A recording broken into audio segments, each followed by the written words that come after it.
All right, folks, been a really sad week here. We lost some pillars of our community, our snowboard community. Obviously, Jeff Keenan, Alex Pashley, Jason Rempel. And there is a huge void in our space. And a lot of friends are hurting out there. So I want to send my deepest condolences to all the friends and families and anyone these people touch that's hurting right now. And share a message that, you know, our community is strong and let's take care of each other. We also lost Dingo in the past month. It's been a heavy month for losing people that we care about in this snowboard community. So just a reminder to take care of each other. And I want to share something that I kind of had an epiphany about this past week. Is I was really, really sad. And I went snowboarding. Bodie invited me to go hit a jump. And I ended up flying off of this jump. And it was so healing. You know, going snowboarding can be such a healing modality. So great way to cope with some grief. You know, everybody that has passed away in this past week was so selfless, the community's so indebted to them. They put everybody else first. And a reminder that it's not me, it's we. And lastly, there is links in the description and the show notes to donate to all the families that were impacted by this horrible tragedy, as well as Clay Mitchell, who was the only survivor of this incident, and he has a long road of recovery in front of him. So there is donations available. If you feel it in your heart, click the description. And much love to everybody out there listening. Let's get into the show. Hello? What's up?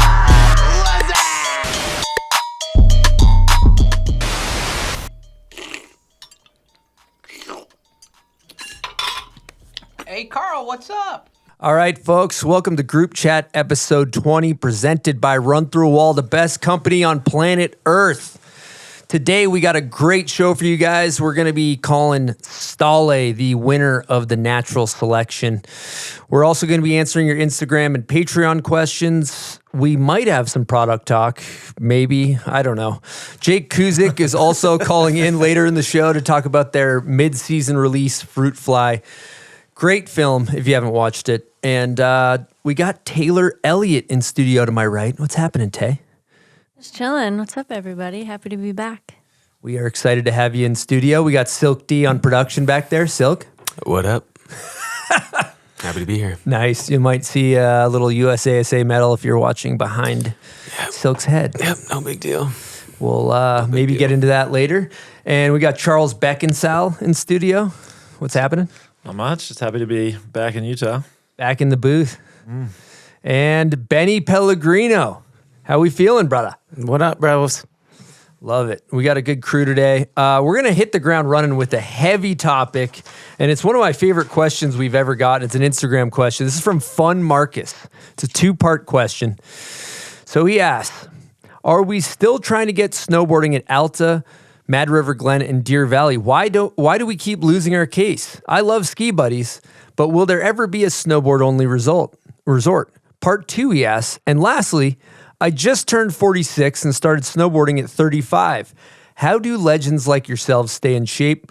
I love beers and shrooms on occasion and stay relatively in shape, but seem to gas out by beer o'clock.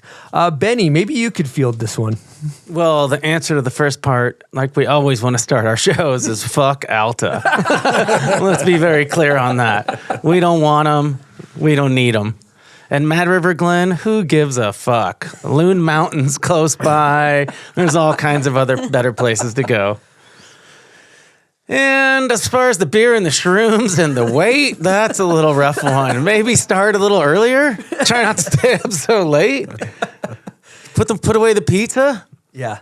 Something. It. But again, fuck Alta. We don't need them. Yeah, couldn't agree more. Charles, you got a take on this? Now I'm older and a little bit heavier. I kind of feel like not having breakfast and just drinking coffee for me and MCT all the morning and like riding and feeling kind of light with more energy. Because I think like breakfast in my mind, like it feels like it bogs you down and eats your energy digesting instead of like ripping around. Like I've just got more youthful energy in the mornings if I approach it that way. And yeah, don't drink too many beers before you go to bed, I guess. It's always pretty clutch. As you get older too, when you're doing psychedelics, you start remembering to put the beer away. Yeah. Just enjoy the high. Yeah, maybe bump up the shrooms, dial down the beers. Exactly. That might be the ticket. Yeah. His ratio is a little off. Tay, you got any takes on this? Let's see. As for part one of the question, I don't really care. I mean, whatever. They can have it. I have a lot of fun at Brighton and all the other resorts, so I don't really see the need. I've been to Alta like after like late season when it closes, and it's pretty fun. But like I was just like, whatever. There's a bunch of other cool resorts.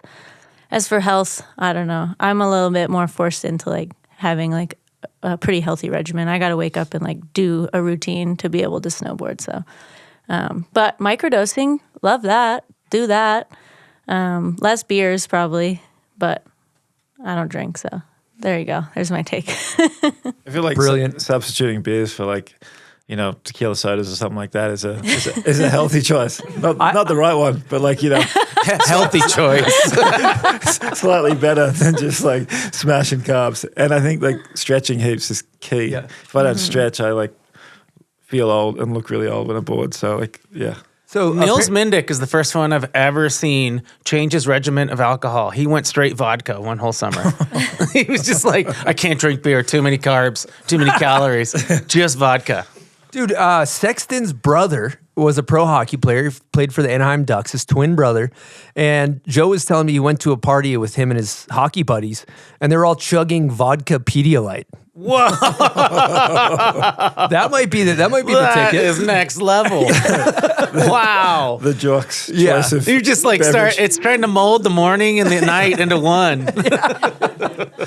That's efficiency. I want to weigh in on the Alta topic too. Is that recently, or maybe as of the past few years, I was splitboarding up Catherine's, which is, you go up past Brighton and then you get into these bowls. There's a lake called Catherine's, and that lake is accessible by Alta. And so a lot of the Alta skiers drop in there and hike out.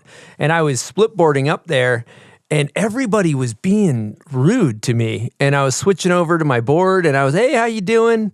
And everybody was being a dickhead. And I couldn't, for the life of me, figure out why everybody was such a fucking dickhead. And then I realized that these Alta people are just douche flutes. They're all fucking just douche flutes. Like You were at the border wall. yeah, I was at the wall of fucking Berlin right there. And so you think like, I don't know, I got no harm, no foul towards skiers, but they certainly don't feel the same way. So if you ski Alta, you're a fucking douche flute. It's pretty simple. It's until they allow snowboards, and it's gonna be it's kind of fun for us to have that too. It is. I've always said, fuck Alta Lift Company, but I love Alta. Yeah, the resort. Yes. Yeah, I kind of have a take on it. I'm like, at the end of the day, if you can get all those assholes in one spot and take them away from the rest of the resorts, it's nothing but fucking upside. Free one-way cruise. yeah, that's a good And point. like, and why on earth would you like, if they changed their rules, would you want to go in there and give them your fucking money? I think the most gangster shit you could do is like split board up, not give them a cent. Yeah, but and think of snowboard all the down that shit. opportunity to like strap in the wrong spot, like just do the dumbest shit in the world for the stereotype. 100%, but that might be my favorite take I've ever heard, Charles. Keep all the douches in one place. Keep the pigs in the pen, dude. It's the best fucking take I've ever heard about Alta in my life. It's so good. I Oh, kind man. of think Deer Valley is like way bougier and like douchier. Actually. Well, the thing is with Deer Valley is they don't have any terrain you actually want to ride. yeah, And there's not like a sense of pride from the Deer Yeah. Valley skier, you know? you just have to have money, and then Yeah. you Yeah. fit in there. They'll let anyone in. Yeah. I kind of feel like the most triggering thing you can see on someone's fucking helmet. You know the helmets that have like heaps of stickers because they go a weekend here, a weekend there, and you're just like, ugh, gross. You guys are kind of kooks. But it's the fucking Alta sticker or the Deer Valley one, and immediately it just triggers me into like having a bit of a rowdy conversation. So you hate snowboarders. All right, we're going to talk natural selection, guys, and we happen to have the winner of the men's division of natural selection, Ståle Sandbech on the line. Ståle, how you feeling after the big W, brother? Dude, I feel fucking amazing, man. So fucking stoked. Yeah, it's crazy, unreal. I love it. So you were kind of a bit of a dark horse. I don't know that you were a favorite to go into this thing, known for more slope style background. How was it just going through all the brackets and navigating your way through? Dude, it was for sure a little different from what I'm used to, but probably also like having a bit of a competition background, like being able to handle the nerves, I guess kind of calmed me down in the middle of all the stress. But and I just kind of enjoyed the days, It was amazing conditions. The snow was fucking unbelievable, and kind of just round by round was kind of just stoked, grateful I was able to ride more in these conditions and this crazy face that they created. Well, I got to say, I got a bit of a bone to pick with you. You took out our guy, Dustin Craven. What wasn't really happy about that? Run through a wall, helmet on, flying the flag. I got to say that was a bit of a tough one for me. But how was it going against Dustin? Hometown hero. Pretty scary, to be honest, going up against the man who built the course, and I knew he was gonna come out swinging. So I kind of just figured he would do his run, and then I would try to do my best on what I came up with, and somehow the judges favored me on that one. But I think we both had pretty cool runs, and it made a really cool heat, at least from what I felt like while we were riding. So I'm sorry I couldn't put your I was in the way of putting your helmet on the podium, but all good. You probably should have had him do like double salts before the drop in or something. Yeah. He would have gone off the Torgeir cliff. Needed to up the salts. What about finals, man? Like the last drop, you're either first or second. Had to put it down against BMO. What's your strategy going into that last drop when everything's on the line? Dude, I feel like when I made it to the final round was pretty much the first time it sort of hit me that fuck, I could maybe win this thing. It's just me and BMO left. Up until then, I was just like, oh, whoa, another round. I made it through. Oh shit, one more. Like, got to figure out more runs. It kind of went by with the flow, to be honest. And then by the last round, this run kind of tried to up my previous run and add that backside 360 into the pillow line, which I almost got. I really wanted to get that one, but it still put me ahead for the final round. And to be honest, when we came to the final round, like run 6, being able to like come up with a new run up in your head in that like short amount of time and that sort of stress and pressure, it was like pretty, I don't know. It's kind of, I can't really remember it all. It kind of just had to go on autopilot and just let the body take over. Little Jesus take the wheel situation. Never hurt anybody. One thing I wanted to say though, like that was really fun to watch too, is you showcase the deep bag of tricks. You're throwing chicanes, you're throwing cork 5s, you're crippling off side hits. And then the one thing I loved is like, even if you bobbled in your run, you still found little poppers. Like one thing I was like screaming at, you just did that natty back 7 off like a little tiny popper at the end. I'm like, this guy's throwing natty back 7s at the end of his run. It was fucking awesome to watch, man.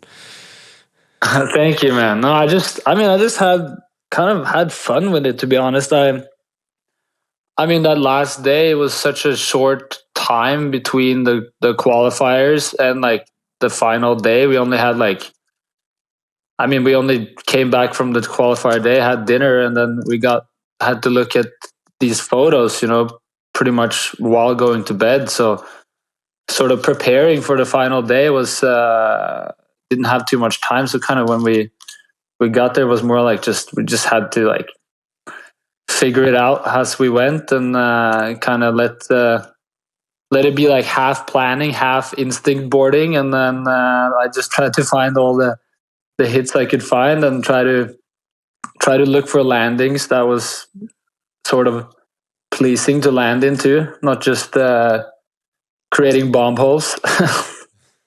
Yeah, that would be a cool thing to talk about too, is, you know, when I hear from the riders, it's all about, you get the footage of the course, you get the photos of the course, you study your lines. It's like you got to do all this homework before you drop in. Yeah, totally. That's what makes it so much different from what the contests I'm used to. You know, we normally got a couple of days of riding the course and like fully tuning in the speed and the tricks you want to do. Here it's like, look at these drone footage from the angles that you get, how you get like a massive folders of photos and video clips from the drone, and kind of trying to create your line from studying all this, you know, and it's not always easy to see where it's a bump or a steep landing. So you kind of just have to take all the information you can get from that, and then see if your brain can handle planning like 7 different hits down the line, or if you can at least get the couple first ones and then kind of take it from there. Definitely more of a playing chess with a mountain, I guess. Yeah, good analogy. Now you've had a lot of podiums over the years, a lot of wins, a lot of different contests. But if I'm correct, this is your first one as a dad. Does it hit a little different?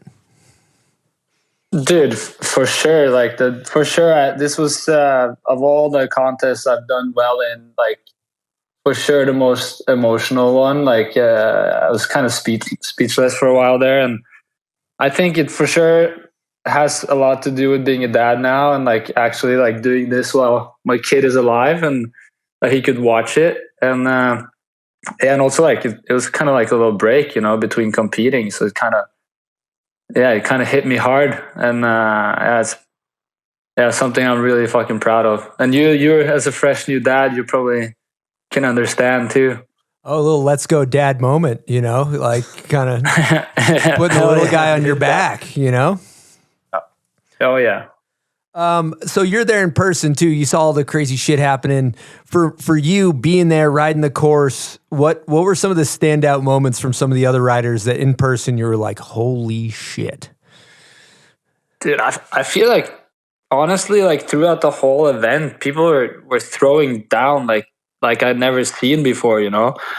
I mean, I've seen like crazy level in these contests, but like I think especially like the first 3 runs of qualifier day when Bryn first opened it up with the Lion King drop. The fucking 80-footer. Yep. And then Travis follows up with like this crazy run, and then trying to go like find a new ravine gap, but in Revelstoke. And then like Torgeir, my best friend, just lacing his run down this sick pillow line, and then like 0 pressure on me at this time, having to follow up from that. But no, I think that like those guys came in with the freaking baseball bats and just hammered that course and opened the show. I think that was high impact for a lot of people watching, and for us riders being there to set the bar and set the mood for the rest of the contest. Amazing. Well, Ståle, I just want to say thanks for taking the time to chat with you, and congrats on a huge win. That's major, and hope you're taking the time to enjoy it. Thank you, man. Thank you. I really appreciate it. Thanks for calling, and hope you guys get a good rest of your chat. Who's in there, by the way? Park cat driver by the name of Charles Beckinsale is in here. I don't know if you're familiar with him. Legend. What's up, buddy? So hyped for you, dude. Hell yeah. It's Thank you. A whole nother season just opened up. I'm excited for you. Thank you so much. I'm fucking pumped. And yeah, thank you for building the jumps that I learned half of the tricks on. So Oh, it was so cool to see the slopestyle approach you took to that. Like, I mean, you always look like a free rider when you're riding slope, and just to see you like take to the power like that, it kind of like, yeah, affirmed, I guess, what a lot of people felt about your riding, and just to see you like max out every bump was just the board control. So impressive. dude, thank you. Thank you so much. Bro, appreciate you. We'll talk to you soon, Stale, and congrats again. Hell yeah. Thank you. Okay, later. Later, boys. See you, Buzz. Bye.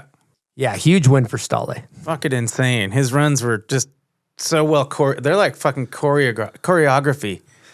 Like everybody else was like, I think had a big thing in mind where he's just like skating down the street. He's going to hit everything on the way down. Pretty sick.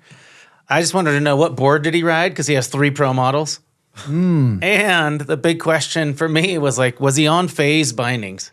Oh, shit. Because that is a huge topic. Let's call him back. Now. Let's call him back. Let's call him back. Let's call him back. And then I have a third one. That's a good one too. Okay, hang on. We're calling him back. Some detailed products. Let's see if he picks up. Hang on. Product guy, you know? Yeah, we got to get to the bottom of this. Stale, we have a couple more questions. Okay. Benny Pellegrino's in here, and so is Taylor Elliott. But Benny specifically had some questions he wanted to ask, so we're gonna get into it.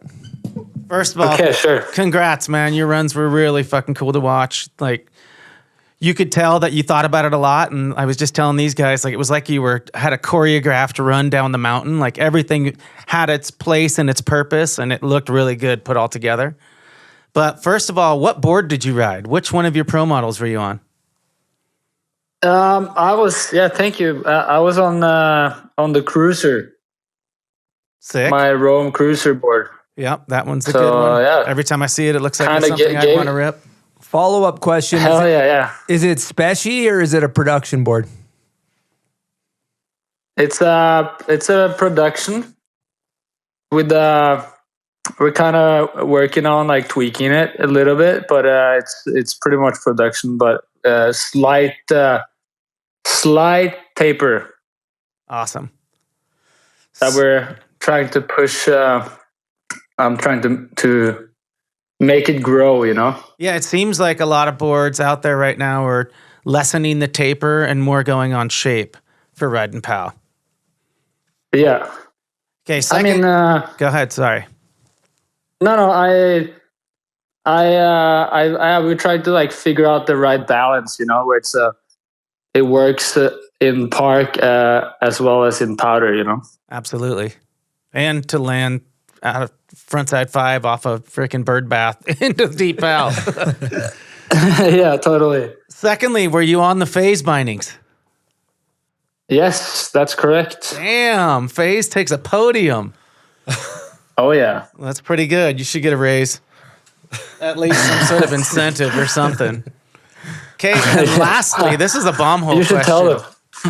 This is a bomb hole question. Right now, you're the reigning champion on YouTube for views, 217K.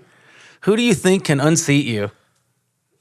Who's still out there that hasn't made it to the bomb hole? It could be my little younger brother, Rene Congas, probably. Could imagine. Could do some big numbers. Woo! Yeah, he could do some numbies. Yep. I feel like if there's one guy who can shoot through the roof and up to the stars, it's that legend. He could take it to heaven. Exactly, man. So I mean, phase binding's big topic on the show. People curious about him. New binding system. You like him? Yeah, dude. I'm super impressed. Like, to be honest, at first I was kind of like wondering what was really, you know, if this was something for me. And then when they sent it over to me and I tested it out just to like get some feedback and, you know, see what I could help to help improve or whatever, see if I was interested. And then when I went back to my normal bindings after, I was kind of like, damn, kind of miss those bindings, you know? So, yeah, to be honest, like in resort, it's pretty fucking nice. And then like the really nice thing was that when you have them on and when you're strapped in, there's nothing different than a normal binding, you know, the way it feels, or how I at least think, you know, I feel like I can trust them and adjust. So pretty much a normal binding, but you have the ability to get in faster and use one hand to strap in and kind of just go. Okay. Well, Stale, that answers all of our follow-up questions. Any other questions? No? Charles, you good? No, I'm good. I just want to say congrats on the kid. That's sick. Yep. All right. Dude, thank you. Congrats again, brother. Appreciate you. Yeah, I got to go back to changing diapers now. Yeah, exactly. In the trenches. Yep. You and I both. All right. I'll talk to you soon, Stale. See you later. All right. Later, guys. Yeah. All right. Nice. We got to the bottom of that. That was great. All right, we're going to talk about Arbor. I like what Arbor's got going on these days. They're doing big things. So Arbor has been making high-performance snowboards for nearly 30 years with a little thing called craftsmanship, and they do it with a conscience. These guys were on the sustainability tip long before it was cool, using real wood top sheets, eco-friendly materials, and giving a damn about the mountains and the planet. They're backed by one of the sickest teams out there. We're talking Jared Elston, a.k.a. Big Air Jer, Mary Francois, Red Gerard, who just won an X Games gold, Brian Iguchi, Danny Cass, and many others. Arbor Snowboarding is resetting the standard, blending high performance and sustainability with precision, power, and purpose. So whether you're straight lining like a psycho or going full dummy in the park, Arbor's got A-grade boards and bindings that you need to ride your best. So check out Arbor. They got a lot of cool stuff going on. Now, do you find yourself slowing down a little bit in your older age, maybe getting off hill a little earlier? Well, you could be dehydrated. 75% of Americans are dehydrated. And that goes up when you're at elevation, when you're in the mountains. So I drink Bubs Hydrate or Die hydration packets. There's 2,000 milligrams of electrolytes. There's no added sugar. There's no artificial flavors. Let me tell you, when I'm hydrated, I ride better. I can ride longer. I have more energy. All in all, my vitality is just better. So if you're interested in picking up some Bubs Naturals Hydrate or Die, head on over to bubsnaturals.com and use promo code BOMBHOLE for 20% off your order. And stay hydrated, people, with Bubs Naturals Hydrate or Die. All right, let's get into our next section of the show, which is called Nitro Turbo Takes. And I do have a jingle here, so I'm going to play it. Welcome to Nitro Turbo Takes. Presented by Nitro Snowboards. These questions are submitted by Canoe Elias. Nitro Snowboards has been building snowboard products, boards, boots, and bindings for over 34 years and has one simple mission: to inspire people to get out and go snowboarding and support their local and global community by supporting the shops, the organizations, and the people who are dedicating their lives to this. Are you guys familiar with Knut Eliasson? Oh, yeah. That track behind him, too. What an upper. Big brain. That was me. Silk produced that. You made that? Yep. What's up, DJ? Yeah.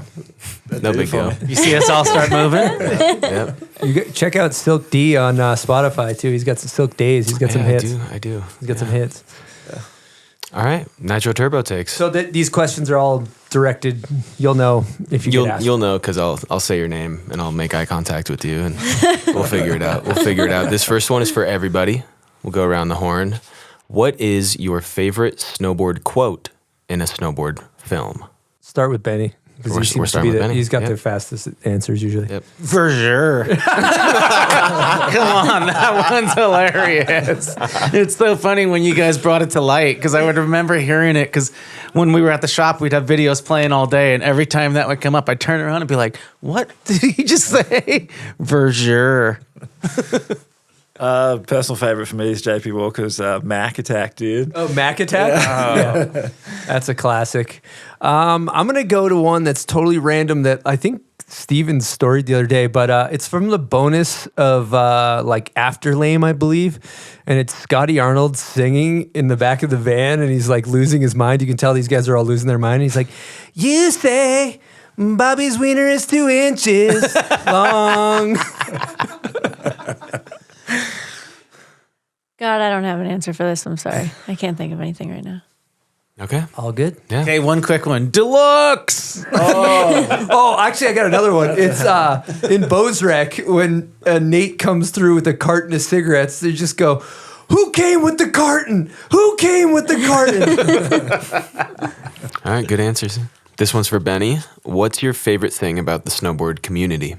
Pretty much going up to the mountain by myself and knowing that I'm going to shred with people all day. Like, I don't need to make plans in the morning, just showing up, and next thing you know, I'm sharing chairs for 4 laps with this squad. We morph into the next squad just all day long, and then taking off by myself and had a good time with my homies all day long. Boom. That is a good answer. Hashtag boom. Yeah. Hashtag boom. All right, this one's for Tay. Who's winning the UnInvited Invitational this year? I don't know. I got my money on Iris Fam. Ooh, she's on a heater. Yeah. Iris Fam. I mean, All right. there's some other big names, but Iris. We'll keep our eyes peeled. This one's for Charles. What's the biggest park jump that has ever been built? And will you be building one bigger anytime soon?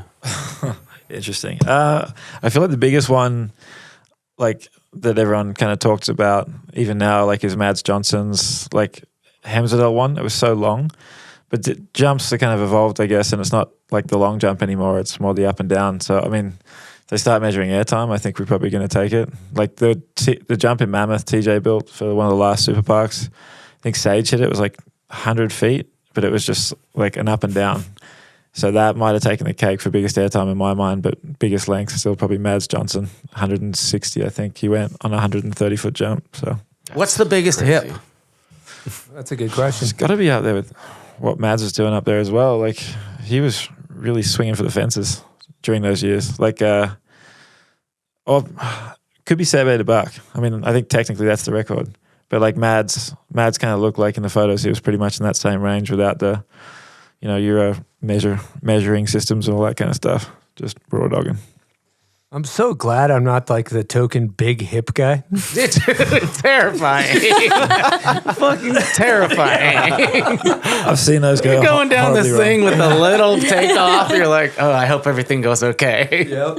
I've seen some heavy shit on hips. Like, do you guys remember Daniel AK? Yep. Oh, yeah. Daniel, Yeah, he like there was those years he did the forum shoots. He came to like Score Valley at the time, and it was crazy. There was a hip there, and like Pat Moore obviously calculated as fuck. He's like hitting this thing and like going 5 feet, 10 feet, working his way up. Daniel Eck just comes in 30 feet straight out the gate and like slightly edges too much on the toes, straight to the flats, breaks both his ankles, and I think that was kind of like where his kind of career started nosediving a bit. But that guy was like raucous. He was like full energy into everything. And then Torstein, I've seen him unfortunately break his back on a spine in Blue Cow we built, just like end-to-ending that thing, but just like trying to take off on that steep of an angle, going end-to-end to doing double corks and shit. It was like really, really swinging for it. And it just locked an edge slightly. And I mean, they're so serious, those features, when you build them, you just get nothing but nerves. It's a great era too, thinking back to Super Park. Like you guys have probably all been there and seen there was the hip session, and bridges, like peak bridges being bridges, would just be tapping people out if they edge, because they basically, you want a bobsled rut that everybody can go straight on and land in the right spot. But the minute somebody edges off of it, he would tap them out. Or if you're going too small, he'd tap you out. And like, I kind of miss alpha boarding. Like there's not as much alpha, you know what I mean? Like just, it's all like fun boarding. Personally, I love that, but I like watching alpha boarding. Yeah, I want to see stunts, dude. Yeah. Yeah. Comes to mind for me is Josh Dirkson's cover shot. Yep. So sick. Oh, that was huge. It was so good. Yeah. I actually I like the tap out. I used to terrify me. I remember my Pressure's off. first Miss Super Park. I showed up and I was just like chiefing SIGs, like, oh my fucking God, dude. I don't even want to hit this. And like, I saw Pat tap a few girls out and I was just like, I'm not going. There's no fucking way. And then now I have like such a deep appreciation for it because I get it. So I respect it. But yeah, I mean, when you're getting tapped out, you're like, oh, fuck, I fucking suck, you know? There's some shame involved. All right, this one's for Chris. Who's got the best Instagram page in snowboarding? That's a good question. I'm biased. My friend Scott Stevens, he's like, I just like how he goes and finds a picnic table in the woods by himself and like tries some fucking, or like his parents' backyard. He's got like a tire and a table, and he's 30 or 40 going on 8 years old, and it brings me joy. It's a good page. Chatted strong. Oh, Chopper. That's for me. Yeah. Like, he's just getting down. He's obviously got his iPhone on a mount somewhere, and he's just fucking getting. I love the footage of him on like a fat e-bike, just passing people, and they're like, "Where is he going?" All right, this is for Benny. What is your favorite bomb hole episode? Wow, I have watched every single one. Jesus Christ. Thanks, Benny. Yeah, I haven't even done that. They're just at work on the screen, and you're just listening. Let me come back to me for a second. Okay, we'll keep going. I'll come back to you. All right, Tay, what got you into snowboarding and what keeps you in snowboarding? So I was a skier. I started skiing when I was 3 in Wisconsin. And so I honestly tried ski racing. And I think I was like 11. And I was like, I'm going to be a ski racer. And everyone was so mean to me. Like, they were vibing me out. I didn't have like the speed suit. Like, I was not fast. And so I remember like I went home crying and I was like, I'm going to snowboard now. Like, my brother snowboarded. So then honestly, like the next day I remember I like literally like tried to go learn how to snowboard. I loved it. I was hooked. Obviously there's like such a learning curve. And then what keeps me in snowboarding is, I mean, everything about it. Like, I mean, you're like purely in the moment. It's just, you're out there, like you're not thinking about anything else. Like, I don't know. That's what keeps me there. And the community, like the community is amazing. So you got into it out of spite. Yeah, I was like, fuck ski racers. And then, Agreed. Yeah. I still feel the same. Yeah. Second emotion. You never grow out of that. Yeah. Mm-hmm. All right, this one's for Charles. Are you listening to music or podcasts in the Snowcat? I got a good quote from Frank Wells. He actually told me, he's like, do you listen to music in the cat? And I'm like, yeah. He goes, oh, all the wasted opportunity for learning. All those You idiot. Yeah. I was like, oh, shit, I never thought of it like that. You're all it's a blend. Like, I listen to a lot of podcasts, obviously, Bombhole, massively. But yeah, I'll listen to I got an audiobook subscription. And I really fuck with that because I feel like, yeah, there's just so many books that you like think, oh, it'd be a great idea to read that. But realistically, no one's got time to sit there and read a whole book unless you're, retired. So I'm like, if you can listen to audiobooks while you're building, like that's probably the best investment I've made in a while. Favorite audiobook? I really enjoyed that. I think it's A Good Life, like a Stoic, How to Live a Good Life or something. I found that really gave me a lot of useful life pointers. Beautiful. This is for everybody. Is Spike a good name for a snowboard movie? Parentheses, shameless plug. Yes, I think Spike's a good name. I said that publicly already. Yep, we have a yes. I like it. Yes. Spicy. Like it. I was super down for Dog Beach. That was the other one? Dog Beach was sick, but Spike is good too. So I'm Now guessing knowing this is about the the other Nitro video. It's going to be called Spike. It is. Okay. Benny works for Nitro, if people are wondering why How he knows how he that. knows this information. Now I do have knowing- an answer though. Yeah, you ready? Yep. What is it? Justin Benny. Oh, wow. Man, first Episode one, I didn't even know what it was. Just came across it somehow. I didn't even know it was happening, I don't think. And just Justin was at this crossroads in his life, and I don't think he necessarily needed to say everything he did, but he didn't hold anything back, and it just sucked us in. Like, it was good. He came out came out swinging. That was the fourth one we recorded. We put it out first, though. That was a good one. All right, we're going to go back to Benny for this question. Why are you such a Los Angeles Lakers fan? Oh, God, that's disgusting, Canute. Fuck the Lakers. I do have so much respect for the Lakers, but if there's a team to hate, it's the Lakers. What's your team? I'm from Northern California, so Golden State Warriors first, and then Jazz second, even though they're in last place, tanking to try to get that first lottery pick. All right. Tay, where's the best place to ride in Tahoe and why? I would say Palisades, formerly known as Squaw, is really fun. Also Alpine. Alpine just has this feeling of like you're in the middle of nowhere and it's like, I don't know, just like feels like homey there. And then the terrain is super fun. Also Boreal for a sunny park day. I mean, you really can't beat it. And now Mizzle is back building the park at Boreal. So shameless plug. When Mizzle's there, it's the place to be. All right. Charles, who's the next superstar rider to come out of Australia? Ooh, there's a couple. Jesse Parkinson's ripping. He's pretty low key, but he's really riding well. There's another kid, Joshua Robertson Hahn.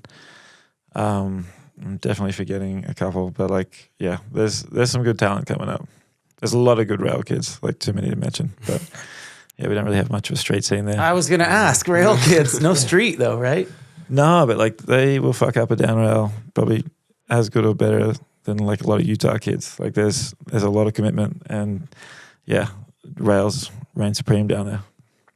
All right, this is for Chris. What inspires you about Tay? What inspires you about Charles? And same for Benny. Wow. Okay. I guess I'm going to pump your guys' tires. Thanks, Keenan. Getting weird. Thanks, Keenan. Yeah, let's make it weird. I mean, with Tay, obviously, especially since, you got diagnosed with MS and all that, and just seeing how when you go snowboard, the sheer appreciation that you have for it and being able to see you sometimes like barely be able to walk and then go snowboarding. And it really like is inspiring to, I'll bitch that I fell on some fucking front five or something. And then I'm like, watch you. And I get like deeply inspired by how much you love snowboarding and the simple joy that snowboarding brings. And so that's major for me. Benny would be the culture and the passion and just loving the snowboard community and just pouring everything into the culture and the passion. And that's infectious and everything you do. And same for you, Charles, man. Fucking love snowboarding. Like I was explaining to somebody recently, I'm like, he just fucking loves it, And I think the people that love and care about our culture and our sport, it's really important and inspiring. So Thanks for that. Yeah. All right. You too. This is for Benny Pellegrino. Worst trend in snowboarding. Oh, God, that the pants are getting bigger. They just don't need to get any bigger. They're becoming unfunctional. The flappers. All right. This is the last question. This is for everybody. Who is your favorite rider to watch at the natural selection? One man, one woman. I can take it. I'm going to go with Dustin Craven, bouncing around on the pillows and just being the people's champion. And obviously the run through wall bonnet, the hockey helmet was fantastic. And then Elena Height, when she was just like not in the final round, but in like the semifinals, and she just rode some spicy stuff and she just looks right on a snowboard. So that's my answer. For me, Giggy Ruff. Oh yeah, he was just like in my mind like crowd favorite, like such an OG, such a depth. Like I mean, I grew up watching him, so to see him out there and like looking like he still looked in his 20s, ripping like switch chicanes, that was sick and exciting. And then sentimental one, Spencer O'Brien. She's like a good friend, and just seeing her like find a way out of slopestyle into the backcountry and seeing her get rewarded for the effort she's putting in. It's touching stuff. Great event. So sick. For me, starting off with the girls, Madison Blackley, man. I was so hyped to see her first run right to the finals. And then just her enthusiasm was incredible. You could tell it was just like genuinely uplifted her. And she's just been on a heater, making that movie last year, all the different things. She's been working her ass off, and it's really cool to see. And then probably Jarrett Elston. You can just see the anger in him out there. He really wants to win. So it's really cool to see him try so hard and be able to put it together and still moving on and just, scratching at the door. For me, For men, BMO. I loved watching BMO snowboard, and I just feel like he's on fire. And it's really cool to see him on a main stage like that. And then for women, for me, Madison Blackley, watching one of my best friends like on this stage that she's worked so hard to get to for years. Was so special. Like, I mean, I was like scream crying at my TV. Like, she fucking landed her backflip. She fucking landed. Like, it was just, yeah, it was really amazing. And she deserves it. Shout out Madison. I'm so proud of you. So Great stuff. All good picks, all different. Well, Madison twice, but still, all good analysis, guys. Yeah, good analysis.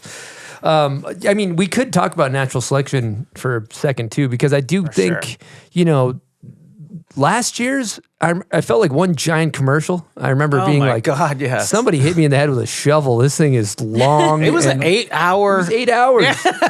Eight hours. The second one wasn't live, and that was so. I feel like they got the format dialed in where you were at my house. I mean, I sat there and just yelled at the TV for however many hours. It was poor Chip woke up a baby a few times, but.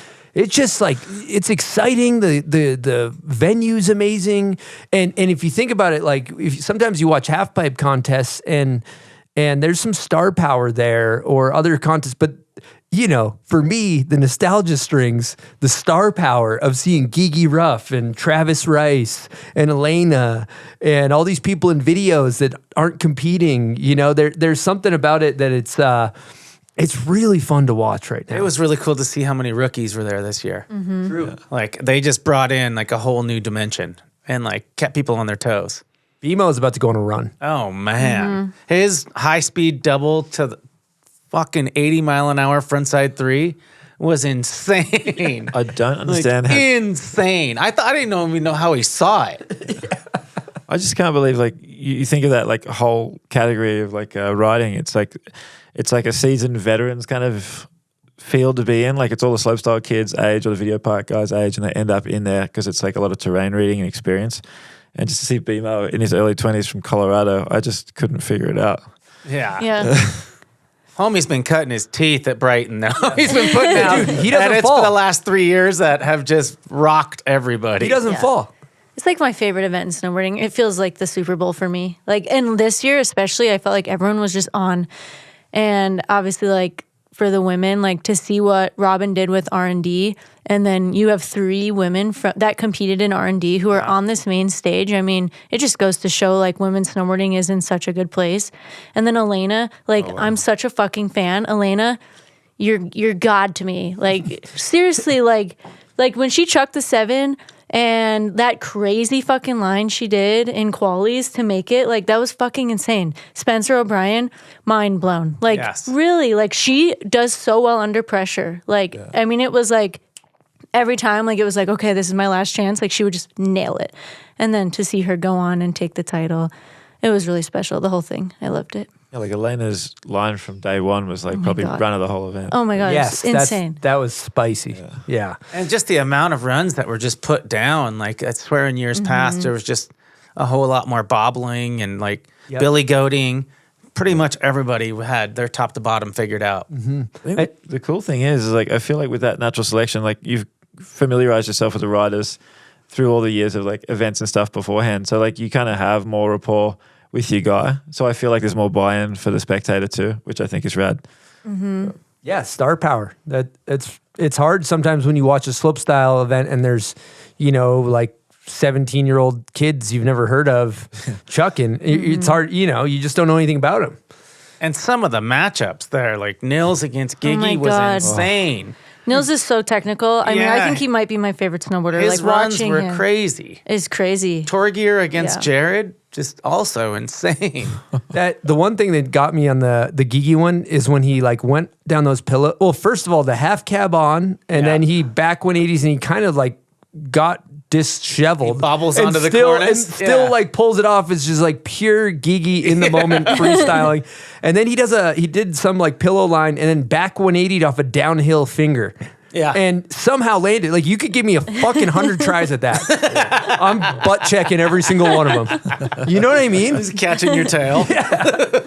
Like, just the amount of skill and talent it's just fun to watch. Those raw clips are so much better than polished ones too. Like I remember watching like Devin Walsh from Video Parts, and when he flailed, I'm like, I want to flail like him. Like it was almost like it was an add-on, not just something that wasn't as polished, you know. And what Gigi rides is just so raw and like, yeah, it's dope. Let's not forget Ben Ferguson's massive.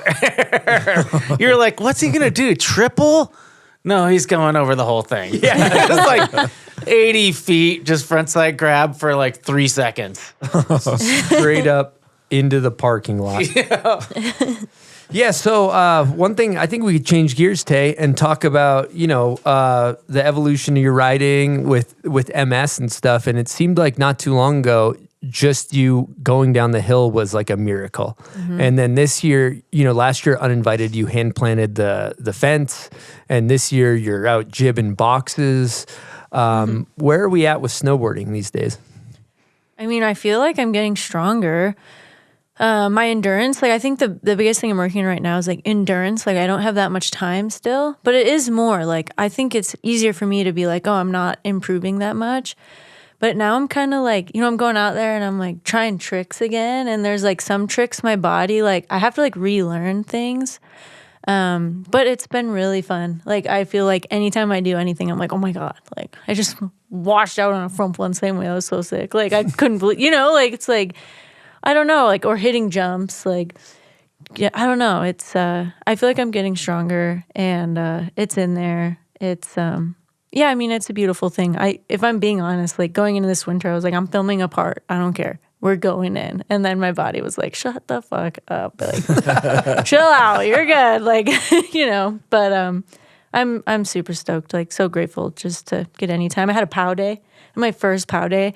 And I thought just turning at Woodward and Brighton was like magical, but like having a POW day, I mean, I was happy crying the whole time. Like I still get emotional thinking about it because it was just like, holy fuck. Like I didn't think I'd ever ride POW again, So the POW day at Boreal of all places too. Like I was like, I never thought I'd say I'll take it. A POW day at Boreal is the best POW day of my life, but it was, awesome.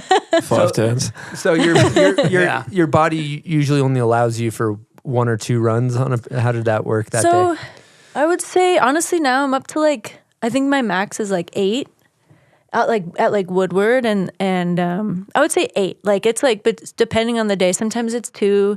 On a good day it's like 8. And I don't know, sometimes like I can push it a little bit more than that, but we're kind of hovering like at like a 2-hour max, like with a break in between.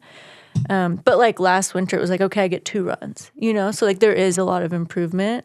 It's just, I'm like, oh, I'm going to ride all day. Like I'm having the best day ever. And then like the next run, my legs are like, It's like, all right, okay, we're chilling. But that was fun. Absolutely. Yeah. UnInvited, are you going to ride again this year? I am, yes. I just got my invite yesterday, actually. Nice. Thanks for the invite, guys. Yeah. Should be amazing. Jules was just over at the Euro version of the UnInvited. And I think it could be cool to talk about because the energy there we all experience, it's electric. It's really empowering. And one thing that, is something to highlight is that it's a platform, not necessarily for established pro women, but really a big goal of the UnInvited is to give up and coming women a road to turn pro, correct? Yeah, absolutely. I mean, UnInvited gave me the road to where I am today. And obviously like it looks a little different now with MS, but what Jess is doing for women's snowboarding is incredible and that she continues to just like one-up it. And every year I learn of so many new chicks that I'm like, they're so good and I've never heard their name before. And now they're on this like big stage. And I mean, it can change the trajectory of your career. And if you look at the history of like all the UnInvited movies, like all of the top women street snowboarders like filmed in the UnInvited. And so like what Jess has done is really set a precedent for like where snowboarding is for women and where it's going. And yeah, I mean, obviously I just think it's fucking huge. And Jess has like sacrificed so much time, energy, effort into this. And it just creates like endless opportunity for women. And you see, I'd never heard of Jess Perlmutter before the UnInvited last year. and she's just on a freaking, spaceship Oh, to insane. the moon, and I don't know if that's a weird analogy or not, but then, and then Telma, like I never heard of Telma who won last year, Yeah. and she's got a Red Bull helmet, I think now, Yeah. right? She just got an energy drink today, right? And she won the, I think, Euro Open and then got to come out. So, like, huge She won the opportunity. Red Bull contest too, right? Unconfirmed. No, I don't. I think you're not right about that. But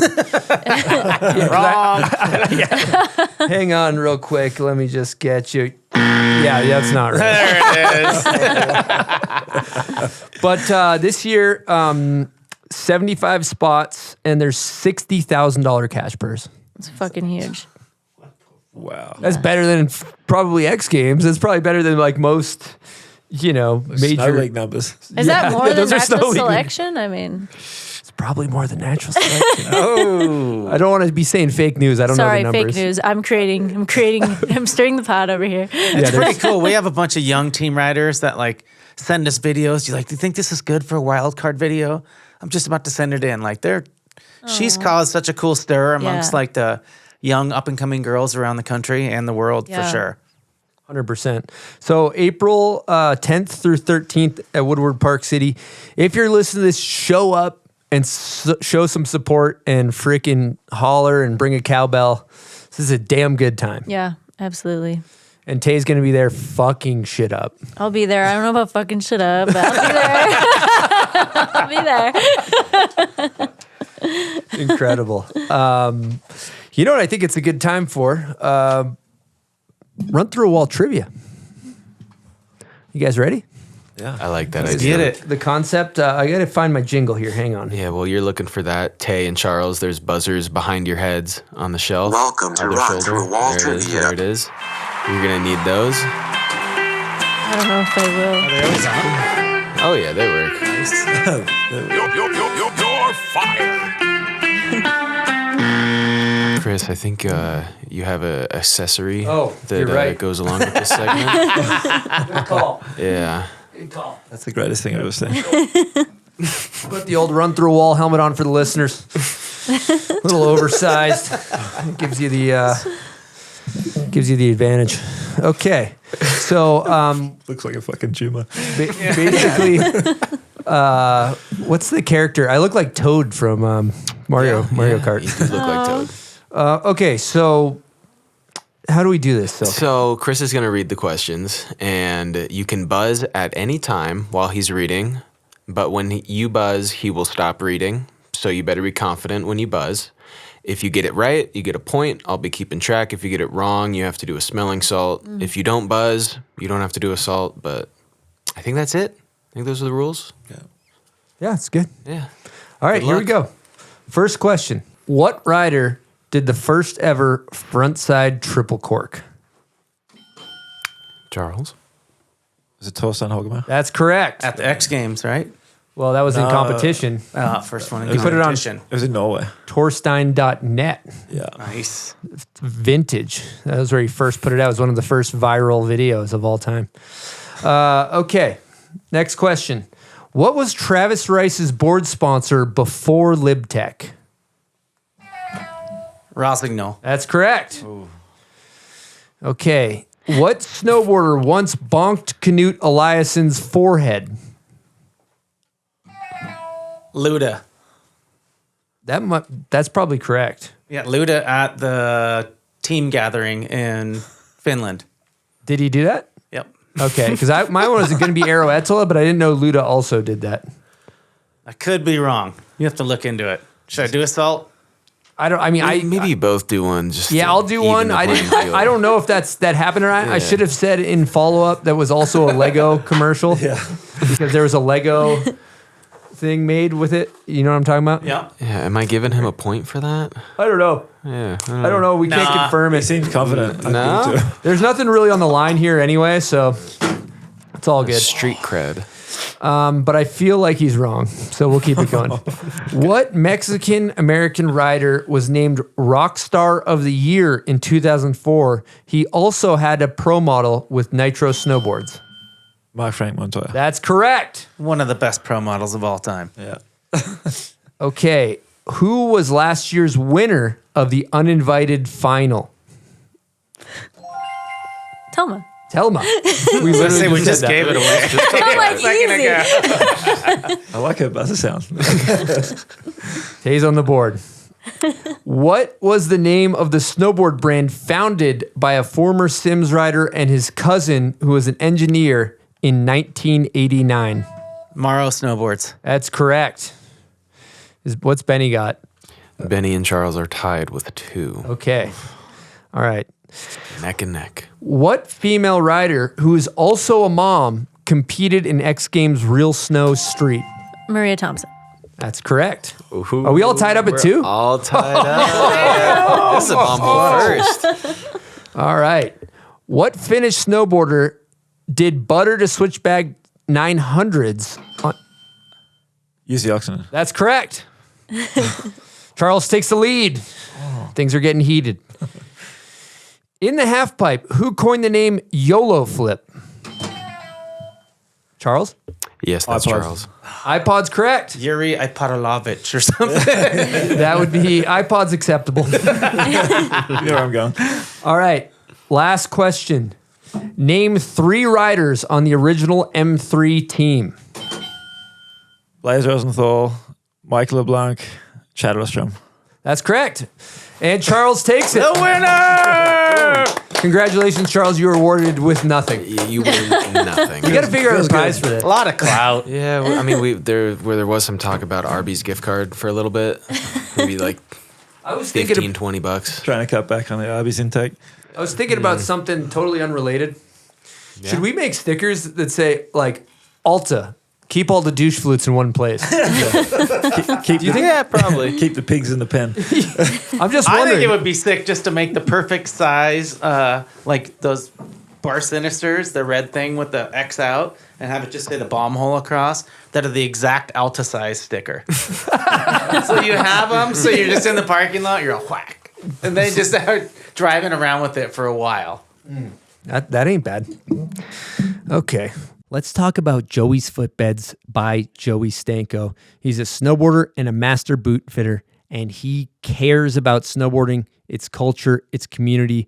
He came out for Bombhole Cup last year, and he is an incredibly passionate person, and he has a company that you should support. Let me tell you why.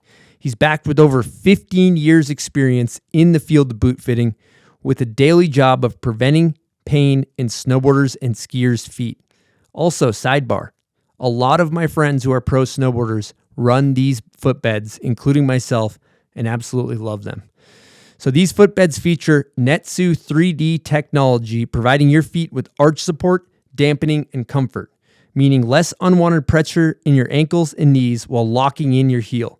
Midfoot comfort technology allows you the maximum room for your toes and the width of your foot. These footbeds mold naturally to your feet when you ride them. They're also fully and adjustable and tweakable by your local boot fitter. So jump on joeysfootbeds.com and order yourself a pair today. Joey's Footbeds is a proud supporter of Bombhole Cup and a Patreon member. Support the little guy, Joey's Footbeds. And to be honest, he has one simple goal with this product, is to get people in the right gear so they have the best possible experience snowboarding. That's true. Joey cares, man. So check out joeysfootbeds.com. Get some custom footbeds. It'll make your snowboard experience that much better. You spend a lot of time in these boots. Get the right footbeds. All right, we're going to take a brief intermission to discuss some incredible offers from our incredible friends over at Woodward Park City. Get your child's snowboarding adventure started correctly at Woodward Park City. Whether they're making their first turns or mastering front boards, Woodward Park City has a wide range of classes for all ages and all skill levels. If you're interested in progressing, head on over to woodwardparkcity.com. All right, we're going to fire up a few Instagram questions. Thanks to everybody that submitted these. The first one that I think could be an interesting wormhole to go down is from @the_rinse_of_darkness. Some would say that a nollie big spin is a gross / not tasteful trick. What's the snowboard version? I'll go ahead and just jump in here of my least favorite trick. That would be the backside blunt slide to regular. It's just a shitty board slide with your knees locked out and your body weird. It just doesn't look good. It's not a good looking. It's like, do a back lip. It's like a cop out board slide trick. That's just my personal opinion. Who am I? A fucking washed up podcaster. Anyone else, Tay? I'm going to start this by saying, do what feels right. Like, just do the thing. And if this trick feels good to you, do it. And I'm not trying to call anyone out on this, but I hate front 180s out and I hate front lip to fakie, probably because I used to do them all the time. Like, this is like a self-critiquing thing. So yeah, again, do what feels right. Don't fucking listen to me. I can barely do tricks anymore. So like, again, don't fucking listen to me, but I don't like them. For me, I'm going to show my age here. Straight leg slob air. Jamie Lynn's the only one that should ever have been allowed to do one. This is just personal preference because I have a terrible one. Front lip under your front binding. Like, and that's, Danny, Cass and I had a little back and forth banter off, and we got into a rail competition and he got me on that trick because I would never film it. So I never tried to learn it and it got me. But it gives me the ick. Like a front nose blunt? Yeah. I like that one. I kind of don't mind it. I don't mind it. It's personal. Just my own failings. What about back lip, like front pretzel? No, people can do those things so good. Oh, I feel like you don't It like depends on who's doing them. you don't like Yeah, backlip that's very pretzels. Oh, we have a pretzel question too. Oh, perfect. It's from Joe Merdez. Shout out, Joe. We're getting into the weeds with this one, but I like it.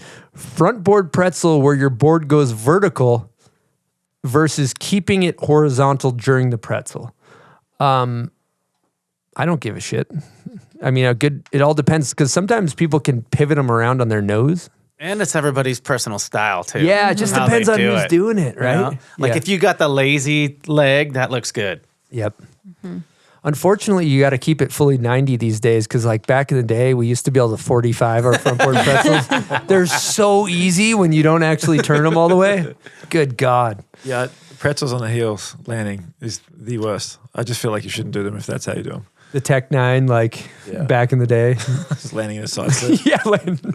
Trying to, like, make it look good. Don't do it. Well, while we're hating, I got some more other hating topics.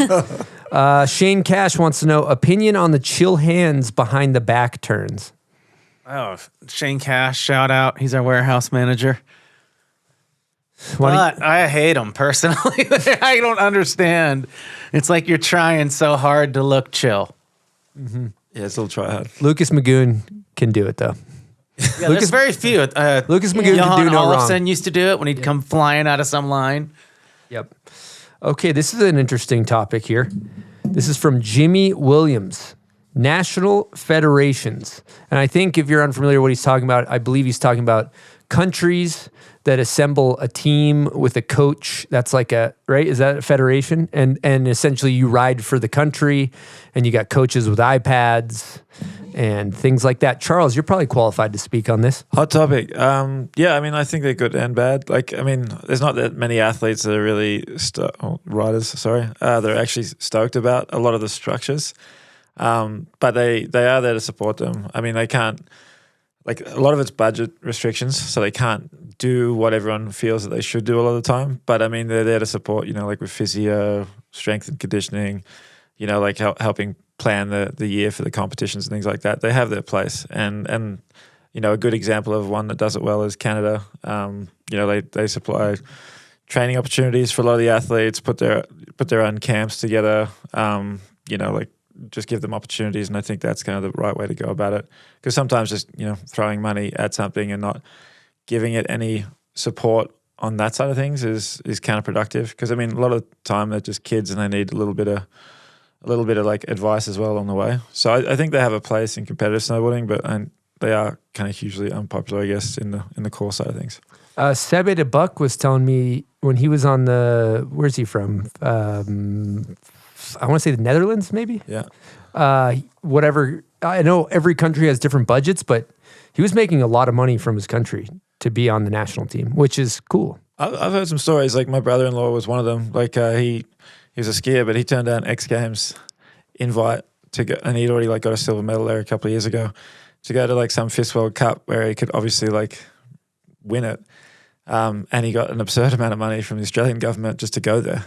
They're like, place top 10, we'll give you a big paycheck. And it was more than what he would have won at X Games if he'd won. So he's like, well, no brainer. Off he went, took the easy cash, but never got an invite back to X Games again.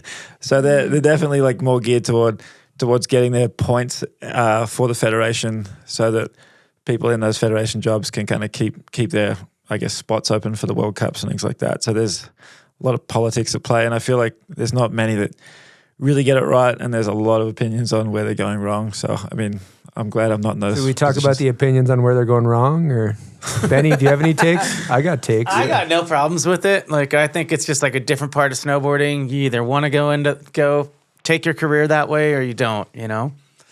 I got no problems with it. Yeah. I can't speak on this too much. I've never been a competitive snowboarder, but I think if there's opportunities for you to go that way, like, go. You know, I think it's like opportunities are kind of everything. Like, if you have an opportunity to do anything to take you somewhere, do it. That's what I think. I think it's, I mean, in my mind, it's like the only upside about the Olympics, really. Just because there is like another line of support for some of these athletes. Like you look at, you know, like the Red Bull Monster money used to be huge back in the day, you know, throwing it at people. But I think like now, like it's kind of dialed back quite a bit, you know. Whereas like, and now it looks like a lot of the national teams are kind of stepping in and kind of pumping up some of the riders with, you know, like if they do well in events, they get bonuses and things like that. So it's just another sponsor in my eyes. So I'm going to just play devil's advocate and talk about what I think on the broad scheme of things of the negative side of it, in the sense that if you take snowboarding pre-Olympics, there was a pure counterculture side to it, right? Benny, you can obviously speak on this, where, you know, there is a part of me that I want to preface this by saying, like, if you want to go do the hardest tricks you can possibly fucking do on big ass jumps, I got nothing but crazy respect for anybody competing on that circuit. It is savage. It is savage. I have nothing but respect. But in terms of like the culture as a core and the things that we love about it, you know, I think I started skating because it felt like this kind of counterculture thing to do. You know, you weren't accepted. You were on the fringe of society. It was like anybody who was a fellow skateboarder or snowboarder, you were, there's something about that we like about it. And then you kind of saw things change with the federations, right? Because kids, now a parent who wouldn't really let their kids snowboard before, you know, rather have them playing lacrosse or some shit. Now they're like, well, there is an Olympic hope, and our Jimmy can maybe be a Olympian. And it's like, it was never about being an Olympian. So that's the only thing, the argument for me is kind of like, the core will still be there. The people, you can still do it for those reasons, but it changes the space. You have anything to add, Benny? Oh, we have it all the time. All this money, you guys talking about USASA, whatever the hell you say it, USASA. Yep. There's so many parents that are just constantly sending us or calling us and let us know how good their kid did at this contest. And once I get to know those parents and the kid, usually I'm like, just so you know, we don't give a fuck about those contests. Like, we're glad that you're going to do it, you know, and if it's the type of snowboarding you want to do. But as far as like the placings, it doesn't really, you know, push the needle for us. Definitely, there's an influx of like crazy soccer parents because of the Olympics. Yeah, that's well said. Summed up what I was trying to say. That's the thing that freaks me out. Yeah. Like, it's just a lot of like weird people that didn't really fit before now in it because they like after the competitive gains, and that's kind of whack. But yeah, that's basically what I was trying to say in a nutshell.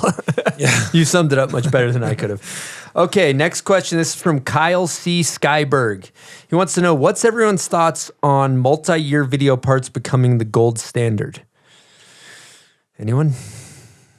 I don't necessarily have a problem. I don't have a problem with it. I think it's cool because, especially like a year like this year, it seems like the snow has been tricky for everybody. Like, it's a hard year, especially like I'm thinking about like all the AMs who are getting like budget for maybe their first or second year, and they're struggling. Like, they're going to all these places, snow's going to shit, it's raining up high. Like, that's a situation where I'm like, okay, like that's cool if you roll it into a second year. But obviously, like, are your brands down with that? Like, can they, like, there's a lot of pressure. Like, every year your brands have expectations from a rider. So I don't know. I guess it's a personal preference, but I don't have a problem with it. Kind of feel like you need that quality too. Like, I mean, with the oversaturation of Instagram clips and people seeing so much like decent boarding just on the internet, like I think the 2-year project is an opportunity for a rider to, like, if the sponsors, get behind it, is to actually like show themselves in their best light and like put their best shit across. And for me, like, I'd rather sit down and watch a full length movie that's like full of hammers and no filler than like something that was like put together pretty quickly. In saying that though, that fruit fly video I watched today was sick. Yeah, well said. Benny? I'm all for multi-year projects. I think like in skateboarding, sometimes they're 3 and 5 years. And those are the monumental ones you remember forever. Mm-hmm. Yep. Like these are the ones that you watch and you're like, it makes a difference. And you're like, in what you want to, watch for entertainment. Like I still can go watch Landline and absolutely love it. Or another van, no Vans plugs here, but Propeller. Yep. Like one of the best videos of all time. Well said. And I think if you're young and you're coming up and like, you're 20 years old, you can just churn out footage and destroy your body. But I think especially for the people that really want to put a flag in the ground for their video part, like look at Rene Renekonga's Heaven part. That's 2 years and it is a masterpiece. Right now, Bodie Merrill is in the middle of filming a 2-year.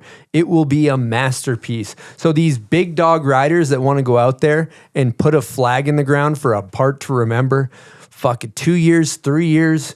Aero Etolo, that was 3 or maybe more, like fuck it. Like it's going to create a product that we're actually going to talk about, that we're going to cherish as a community, as opposed to just a turn and burn instant gratification. Is my take on it. I'm kind of bored of the churn and burn situation. I mean, for me personally, it lacks, like, I'm uninspired sometimes. Like when I see the churn and burn, it's like, okay, I've seen this before. And so, yeah, when you like take the time, the impact is more for me. Like take the time and perfect your craft. Like it has more of an impact. Especially with those backcountry ones. Like, I mean, most of us know how hard it is to get backcountry shots and a lot that you're happy with. Like, handrails is a little bit different. You can bash out a handrail trip and get like stacks of clips. But like backcountry stuff takes a lot of time, energy, money. I think like, I would rather see a 2-year backcountry part than a 1 year because it's like extra special. So the sunny days are limited. Yeah. You have a finite amount of time to get clips. Especially with all these people going to Canada. It's great. Like 12:30, you're like, oh, window's gone. We're done. But to just kind of contradict everything we just said, Fruit Fly came out this winter. Very, very opposite of what we're talking about. They went on one big trip and they made a movie and it was incredible. And we happen to have one of the riders in Fruit Fly.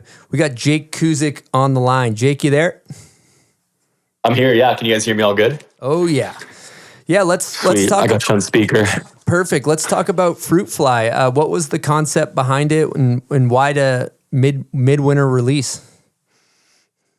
Yeah. I mean, the midwinter release idea was something I kind of came together after we had already started thinking about it. K2 actually came and approached Kennedy, Deck, and myself, and I've never had this happen. Like I've been making videos for 14 years or something, and I've never had anyone do this, but they hit us up basically, I think it was early last year, like June, and said, hey, we have budget set aside. We want to invest that budget into like the athletes and sort of like letting them do their own idea, produce something themselves and do exactly what they want kind of thing, which was really sick. It's not that often that like a brand will approach you and be like, hey, here's a bunch of cash, go do whatever the hell you want.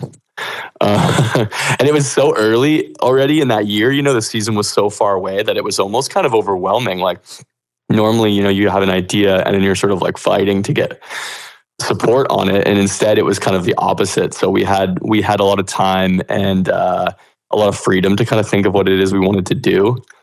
And so right away, Kennedy and I both kind of agreed that we wanted to hit up Tanner Pendleton, who's like a good friend of ours, and historically has made a bunch of the Vans videos for the last decade plus kind of thing. And we just work really well with him and we love what he does. So we hit him up and we were like, hey, what do you think? Like, what could we do? What are you interested in doing?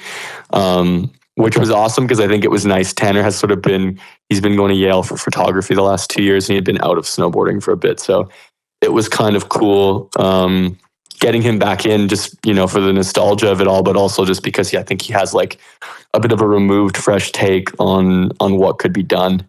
And then we kind of just like spitballed all through the summer and into the fall about what would be interesting. And I think we all kind of liked this idea of a midwinter release because we hadn't seen it done too much, especially on that scale. And then also too, like adding a little bit of pressure to the whole thing, let's call it. Like, you can get some pretty incredible shit done if you're really holding yourself to it, I think. So it was a kind of all that. And also, I think all of us just didn't want to focus on one thing for the entire winter. It's like brands. Everybody's got multiple sponsors and different things they have to do and whatever. So we were like, this seems fun. Let's just do it in January. That was the plan all along, was like film all of January and then release it in February.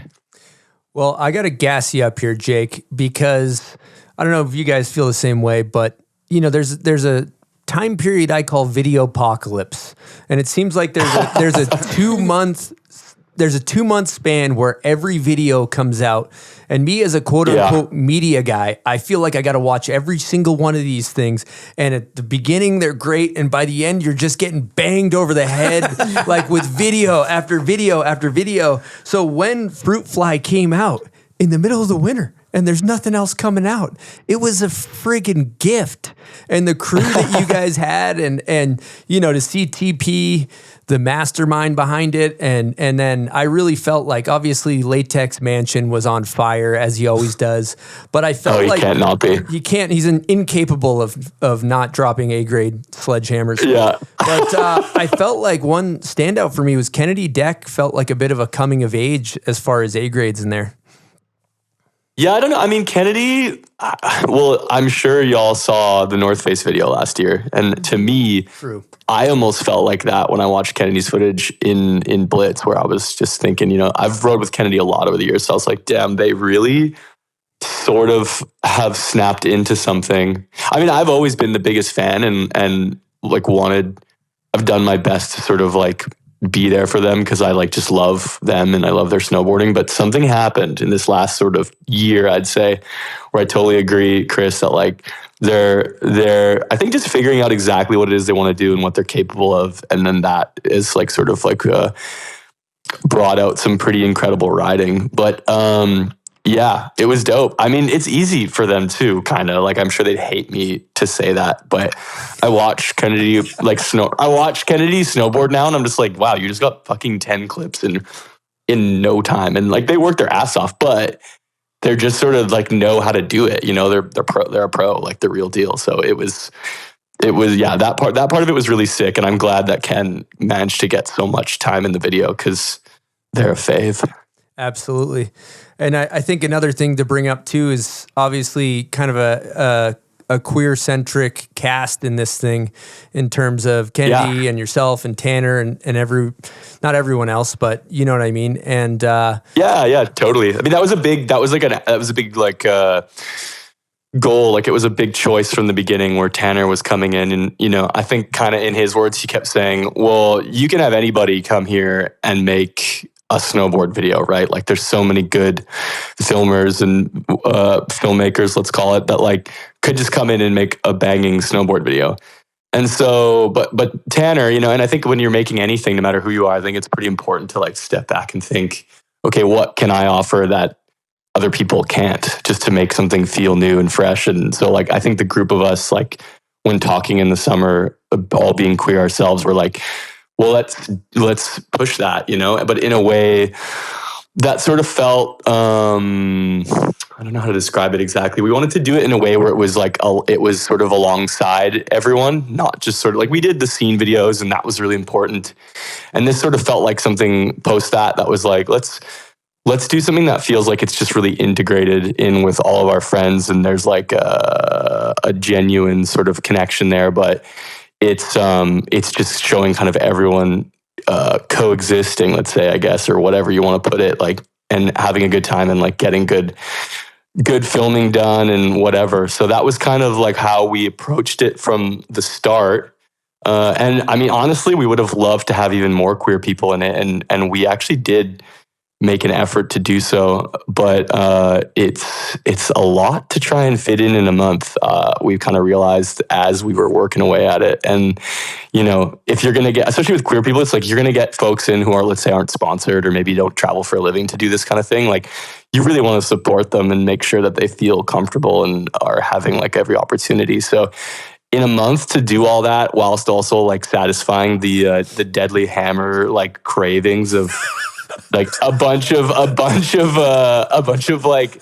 professional snowboarders, you know, who like it's their job or whatever, and there's expectations, and we're all sort of hard on ourselves and everything. Like for real, like like it was gnarly, like in a good way, in the best way, and I think it kind of shows itself. Like we all really gave a shit and wanted to make like the best thing we could in 30 days or whatever. So that was kind of how it came to be.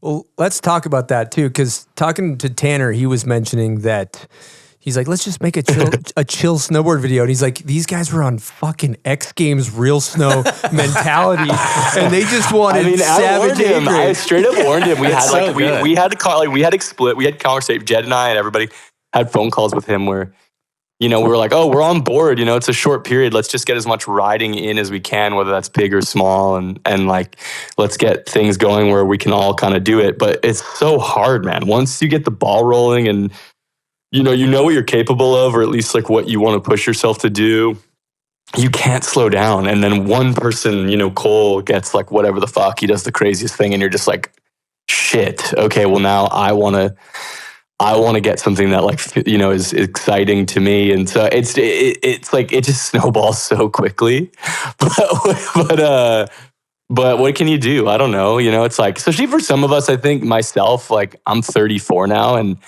in my mind, I'm like, well, my body feels good. I'm in an opportunity to snowboard on cool things with a filmer I respect. Like that's a golden opportunity, you know, and I don't really want to let it go. So you don't, you know, I've doing this a long time. That doesn't always come its way. Like I care so much about the filming and how the video is going to look in the end. And so when you know you're working with someone that's really going to kind of bless you, you're sort of, I don't know, it changes it. You want to do your best. You just like push you so hard. So that's kind of, I think, what the result was a little bit. Well, you keep talking about, well, first of all, I want to say the jibologist, AKA yourself, was looking fucking great out there, dude. Coming off of a back injury year and everything else with your back, and like, you're the kid's fucking back and throwing sledgehammers left and right. So I want to start by saying, cheers. Great footage in there. It was really fun to watch.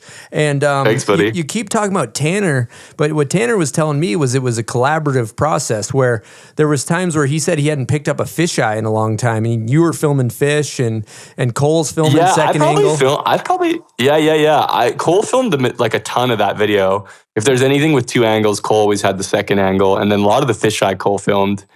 And then I filmed probably like 5 or 6 clips, but yeah, the cameras were our own. We kind of had an active decision where we didn't want to use 16 because it's just so rinsed at this point. And Tanner's done so much of it in the past, and it felt like a nice way to just do something that felt like slightly different.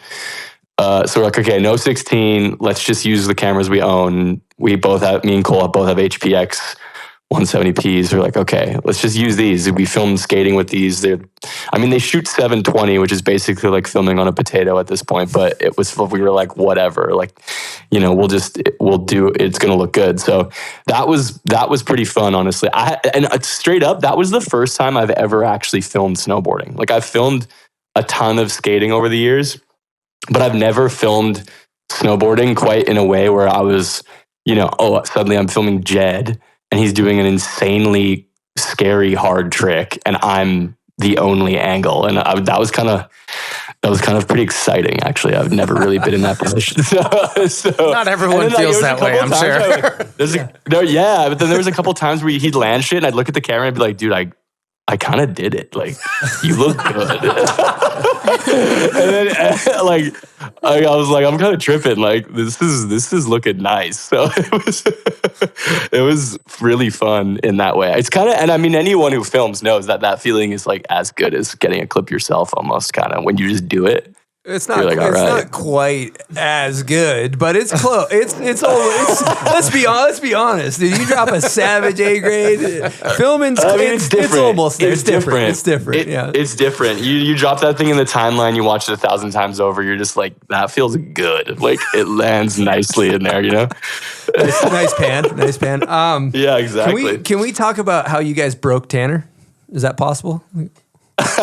Sure, if he doesn't mind. Respectfully, can we talk about how you respectfully broke Tanner? It's like funny, and it's funny in hindsight, but at the time it like kind of wasn't funny. It was like actually so real. But no, I think, you know, it was. So let me just like paint a bit of a picture. We're you know, we just did 13 or 14 days in Cincinnati, nonstop, no breaks, and then we drove straight to Syracuse because that was just where the closest snow was. We did 8 days there, brick. Ice, you know, that place has been pretty ran through, so it was like not the most inspiring situation.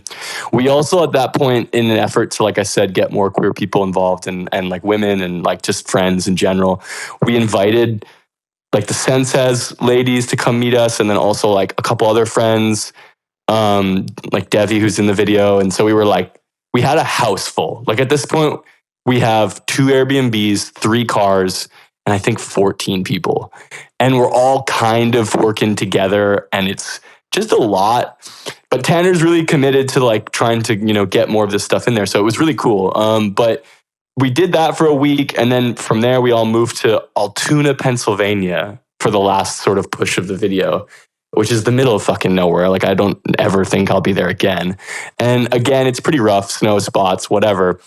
And I think just like the reality of 26 days or whatever of being on your snowboard, outside, eating shitty food, nonstop shoveling, and then your brain is just firing that whole time about, you know, you're constantly sort of trying to do something really cool and maintain your sanity. And it just catches up with you. And I think really at the end of it all, Tanner was just sort of, as someone who hadn't done it in a while, I think he was just sort of overwhelmed by that whole thing. And we were at a spot, and he just kind of goes, "Oh, I got to go get a coffee." And I was like, "Okay, yeah." I could kind of tell maybe something was bugging him.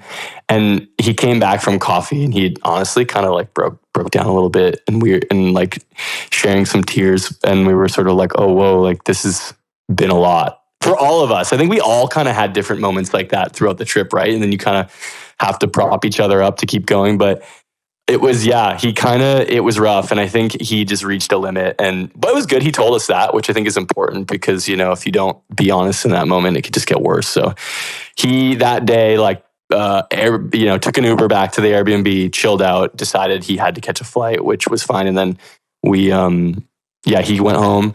We kind of tried to push on for a couple of days on our own, but it was pretty clear, like, we were all just as gassed out as he was. So that was it. It was like a pretty, like a dramatic ending to an otherwise like a pretty successful thing. Like, I don't know. This whole process was pretty wild. I've never really worked on. It's probably the hardest thing I've ever worked on, for real. And then trying to edit it all for the 3 weeks or whatever after, you know, choices that you would normally get 6 months to make and work your time through it, even down to like thumbnails on Torment and words on the post and all this shit. Like, that was crazy to do in 3 weeks. And then the brands need everything delivered on time, of course, which we definitely didn't do. And like it was just nuts. Like, when I signed up for it, I was like, yeah, whatever. Like, we got that, bang it out. The hardest part's filming it. No, like, it was just so much work after, kind of. So I don't know. It was really sick, but I definitely am gassed off that kind of, like, I'm like, holy smokes, I don't know if I could do that again. Like, 1 month video. But, you know, like any great video or a real snow part or anything like that, you push yourself to the breaking point, and that's totally. You have to push yourself to that very edge sometimes to get the best stuff.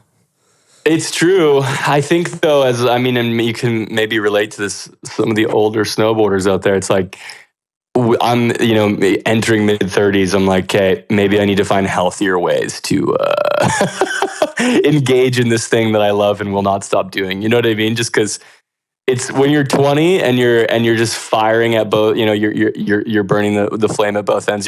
It's fun. That's all you want to do. And then, when you get older, you have to find a balance. So that's where I'm at. Well, I got another maybe couple questions, but one I'm wondering is, you're there for all the clips, all the clips. Of all the clips in that, what was your favorite that you witnessed? Ooh, hard hitting question. I mean, when Jed did the back tail, there's the down flat down hubba, the kind of wide hubba in the park, and Jed did the back tail to fakie 5-0. God damn! Like on the down flat. That's pretty good. That was really sick. But I mean, mostly just because I'd never really seen it done before. And it took him a while. And when he first started riding that spot, it was so aggressive that I didn't really think he was even going to do anything on it. So then in the end, like watching him 50-50 through it, I was like, okay, this thing sucks. It's so steep. and then he ended up backtailing and then backtail 270-ing it. And then I was just like, what the fuck is going on? And then I think I could do this shit. And he started trying it. It looked like he was fine. But I was pretty scared watching him try it at first. It's so steep and gritty. And then he just sort of figured it out. And he did one and it looked really good. And it was kind of what I imagined. And he's like, what do you think? What do you think? I was like, dude, it's perfect. And I'm not really one to overhype or whatever if I don't think the trick is good. And then he's like, no, I got to do another. I'm like, damn, okay. And he did do the one that's in the video, and you can't see it, but Tanner kind of pans over to us in that clip, and I'm in shock because I'm just like, what the fuck? And also, though, I mean, it's just so rad.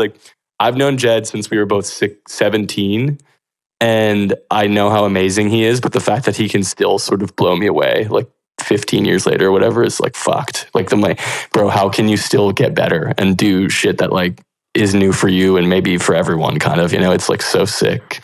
It's inspiring. Dude, he's a freak. He's a freak off a leash is what that guy is. He's just every year, Jed, he brings you a little gift, He just always, whether it's the backlip to nose press on a king crail, or he's always inventing and pushing the limits. I know, it's cool. I mean, we've talked about it a bit, but I don't know if I'm fueled by quite the same things. He's so progression and pushing himself is such a big part of just his life. It's so sick.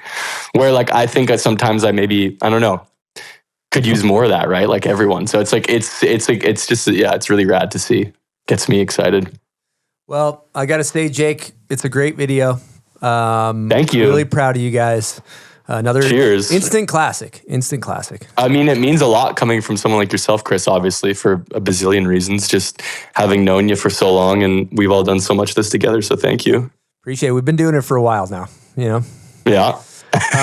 But cool, Jake. We're gonna keep this show rolling. But I just real quick, though. Oh, hold on, Benny. Benny Pellegrino is here. Yeah, let it rip, Benny. Hey, Who's the hero in the air blaster jacket with the sparkly blue helmet and the tight pants at the end? Oh yeah, hitting the kicker with you. Debbie. I think it might be last shot. Debbie. She's from Oregon. Smoking a cigarette with the freaking pan in. It's amazing. So epic, dude. Yeah, she's so epic. Trans snowboarder on Instagram. But yeah, she's so tight. And we've done some videos with her in the past with Scene and stuff.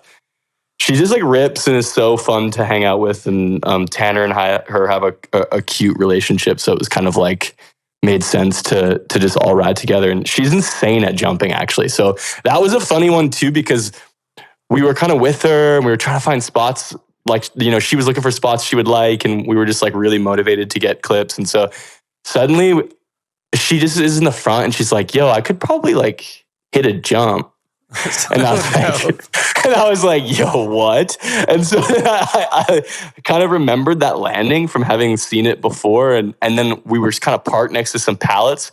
It was all at once. I'm like, hey, I'm grabbing these pallets. We're driving back to that school. We're building a jump. And I got there and I texted a photo to the other car, Jed and Cole. And I was like, we just made this jump. Debbie's about to fuck this thing up. Like, come and snowboard with us. And so they all drove over. And then we just kind of had a pretty like spontaneous link up on that thing. And it was so fun to ride. It's actually so gnarly though. There was like an inch of snow on the ground. So if you fell, it was into concrete on a basketball court. So it was like kind of crazy, but yeah, I was impressed. She did a good job. Amazing. Dope ender. Any other questions? Yeah. Okay. All right, Jake. Well, thank you so much for taking the time to chat with us. We're going to keep it rolling. Yeah. Cheers. Nice to chat with y'all. Okay. Talk to you soon, buddy. Later. See ya. See ya. All right. Jake Kuzyk, ladies and gentlemen. Legend. It was like X Games Real Snow meets Videograss. It was very great synopsis. The spot selection was fucked. I love the sign. Like, I don't know. There was like that like light up sign that Kenny gapped. Yeah, loved that spot. So cool. That was memorable for sure. Cole's like down ledge to that flat rail. Oh yeah. Freaking dent in it. Yeah, that was cool. There was that like a kinked concrete ledge where they like 50'd it and then popped to board sliders, I think, on the rail as well over the stair set. It's pretty. There's some wild shit in there. Yeah, it turned out really good. Okay, we're excited. We're excited about a little thing called Snow League. We're talking biggest prize purse in all of snowboarding. $1.5 million is rumored to be the prize purse. And this is going to be a 4-stop points chase where they crown a season-long champion, both male and female. It's head-to-head format, something new and exciting for snowboarding half-pipe competitions. Riders will be dropping in on both sides of the pipe, so you'll get to see varying pipe runs, which is exciting for me. All the heavy hitters are coming out. We're talking Matty Mastro, Ayumu, Valentino Giselli, Lil Kitaki. So the first one is just half pipe, and that is at Aspen Snowmass, March 7th and 8th. And if you want to get tickets, check out thesnowleague.com. If you sign up before February 6th, they'll be free for qualifiers. And then if you sign up for finals before March 1st, the tickets are only $50. It'll be $60 after that. And if you're a Colorado resident, you save 50% before March 1st. So check out thesnowleague.com for your tickets. Also, the event's going to be on Peacock, which is huge for snowboarding. We heard about the broadcasters that are announcing it. Very excited about the broadcasters. And there'll be an encore recap on NBC, snowboarding on NBC, and that'll be in March. So if you want to check out the Snow League, go to @the_Snow_League on their social media. Lots of behind-the-scene content. So event 1 will be at Aspen, and then event 2 through 4 are to be determined. So lots of exciting stuff from Snow League. Huge prize purse. Check out thesnowleague.com for more info. All right, folks, if you love coffee, listen up. I love chugging coffee, specifically on a cold winter day. I don't know if there's anything better. So we got the Yeti 34-ounce French press in front of me here, and it is a weapon. Picture this. You're up at the mountain. It's a cold day. It's snowing. Actually, it's not snowing. It's bluebird, but it's frigid. You know, you're in Saskatoon or you're in Winnipeg. It's absolutely blistering cold. What's better than a hot cup of coffee? You can get yourself this French press, and it steals in heat like nothing I've ever seen before. You guys know Yeti products. You make a hot cup of coffee in one of their mugs, it's going to stay hot for a long time. Same goes for this Yeti French press. It's got this plunger technology. I don't know how it works, but it seals in the heat really well. You know, you want to be a hit at the tailgate when you're at the resort, pick up the Yeti 34-ounce French press, and you'll be the belle of the ball. All right, let's fire up a couple Patreon questions here. This one's from Tom Johnson. Tommy J, I believe. Unless it's the different Tom Johnson. Either way, thank you for being a Patreon member. We appreciate you guys so much for supporting the show. The question is, you've all been in the game for a long time. Who are some of the young men and women that still light the fire for you guys? I can jump on it if you guys need a sec. For me, it's True Smith. Just like I love the kid's energy. You can tell how much passion he has for snowboarding. And there's never a bad interaction with that kid. He's just pure joy. Kind of like a Renee Rennekunkus type. Yep. Good stuff. I'm going to jump in and say Jess Perlmutter always surprises me. I think she's got a bright future, really fun. Like, I think she's 15 or 14, maybe 14, but ripping. And then I was riding with the Hunter Goulet yesterday, who was just stomping everything up at Brighton. So that's fresh on my mind. You know, Tiarn, like you've said on the show too, like riding park jumps with Tiarn is just unbelievable. He just doesn't fall and can spin and flip in any direction. Those are just the first three that popped in my head. Tay, you got anybody? Honestly, Jess is a good one, and I was thinking Tiarn as well. But I also love Tiarn. Yeah. He's like, he comes and stays at our house, and I just like, what a breath of fresh air. I love that guy, and can't wait to see where he goes. Miles, I'm a big Miles fan too. Like, such good energy. And then Jess, I mean, when she showed up with the UnInvited, that was the highlight for me. I was literally like, who is this? She's how old? Like, it was, I mean, absolutely mind-blowing. Like, really. But, I mean, the list goes on, honestly. Benny? Mia Brooks. Ooh, she's just incredible to watch. And I really think she's, like, causing a stir in that, you know, world for sure. Like, she came out of nowhere and just has completely different style than most of the contest riders. So she's like a breath of fresh air. And then this year, for me, we talked about her earlier, Iris Pham, just the fact that she went and spent like the whole month of January with 2 different crews filming. She went with the POW crew, and then she went with the street crew. And the clips I saw of her and POW, like, she's going to be a force to be reckoned with for sure. Oh, absolutely. The Pell Chats also. Oh, Big yeah. fan, the Pell Chats. I'm going to say also Mateo, who's been under Dustin's wing. Yes. Watching, that kid's got a bright future. He's on Nitro, right? He is, Matteo Massetti. Yeah, just he's a badass. It's nice to see like the young kids riding POW. Like, I got to say this too, like Cannon Cummins blew me away. Oh, yeah. Oh, yeah. Kid's I just unbelievable. watched the board slide worldwide, the Combini or something last night.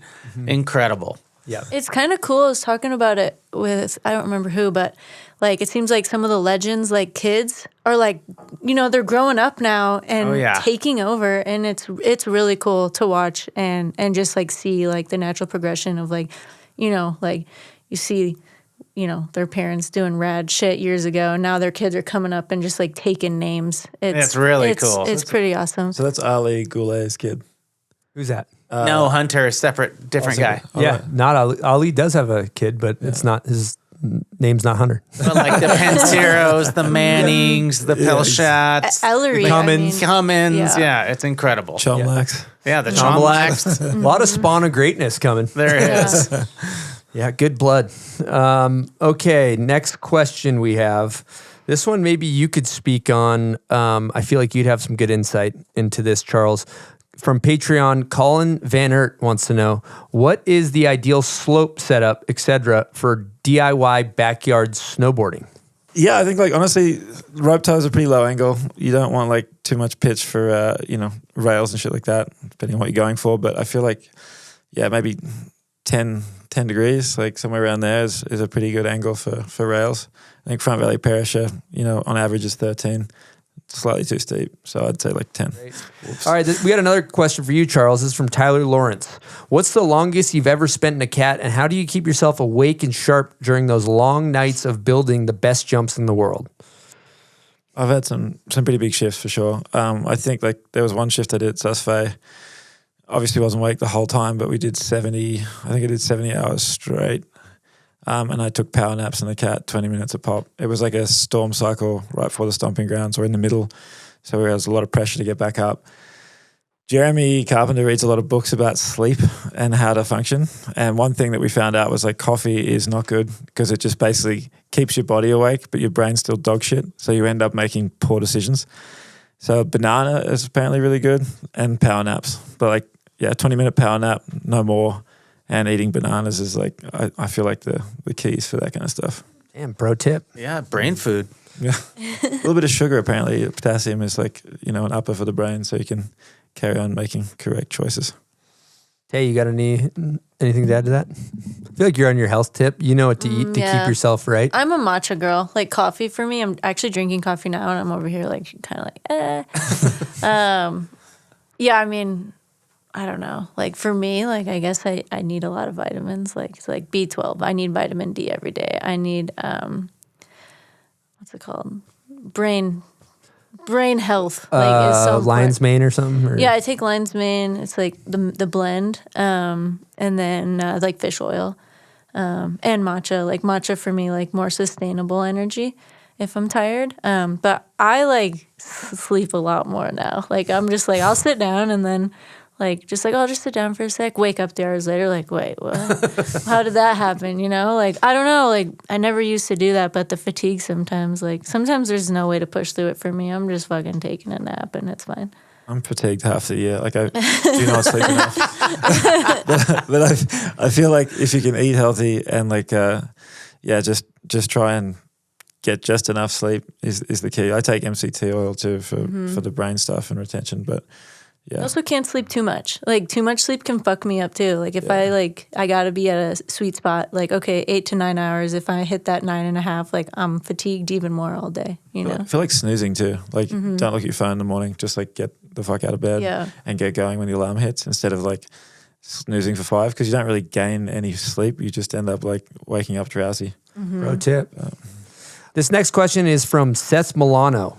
With inflation on the rise, and while some of us less financial unfortunate riders, how hard is it for companies to make a profit but also accommodate the community, Benny?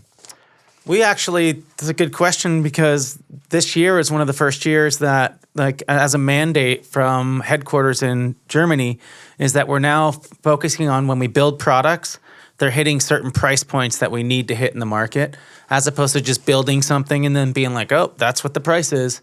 But actually 100% thinking to try to get, better equipment down to a less expensive price point in boards, boots, and binding. So everything that you can get that is in our more price-conscious tier of the line is all becoming way better product. There's been a lot more focus on that because we understand, especially we have multi-generational families trying to buy equipment for their entire, they have 3 kids, mom and dad both snowboard and 3 kids. That's really hard to keep them in gear every year.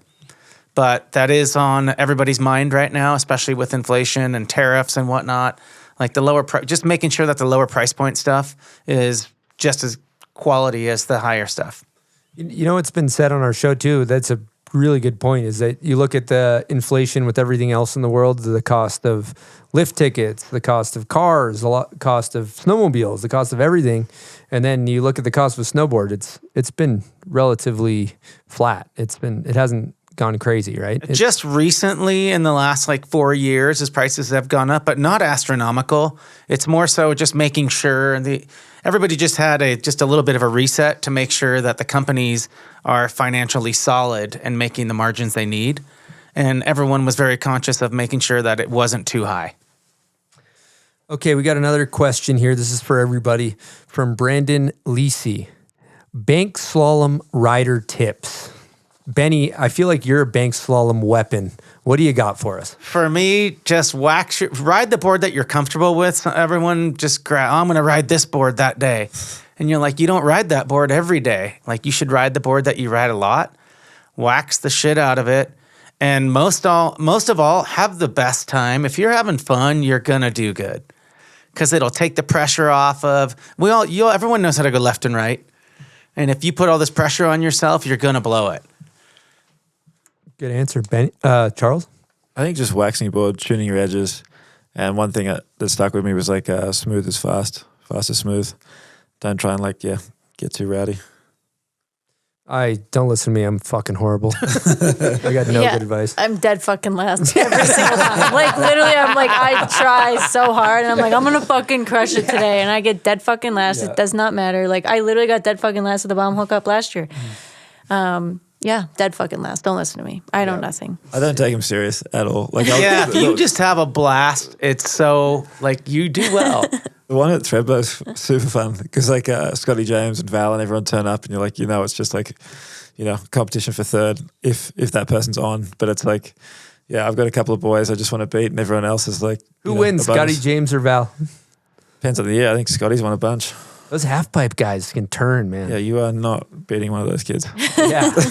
They actually do know how to turn. You know Robbie Walker? Remember Robbie Walker? Oh, yeah. He comes up out of the fucking blue and just blitzes people. I think he beat Scotty one year too.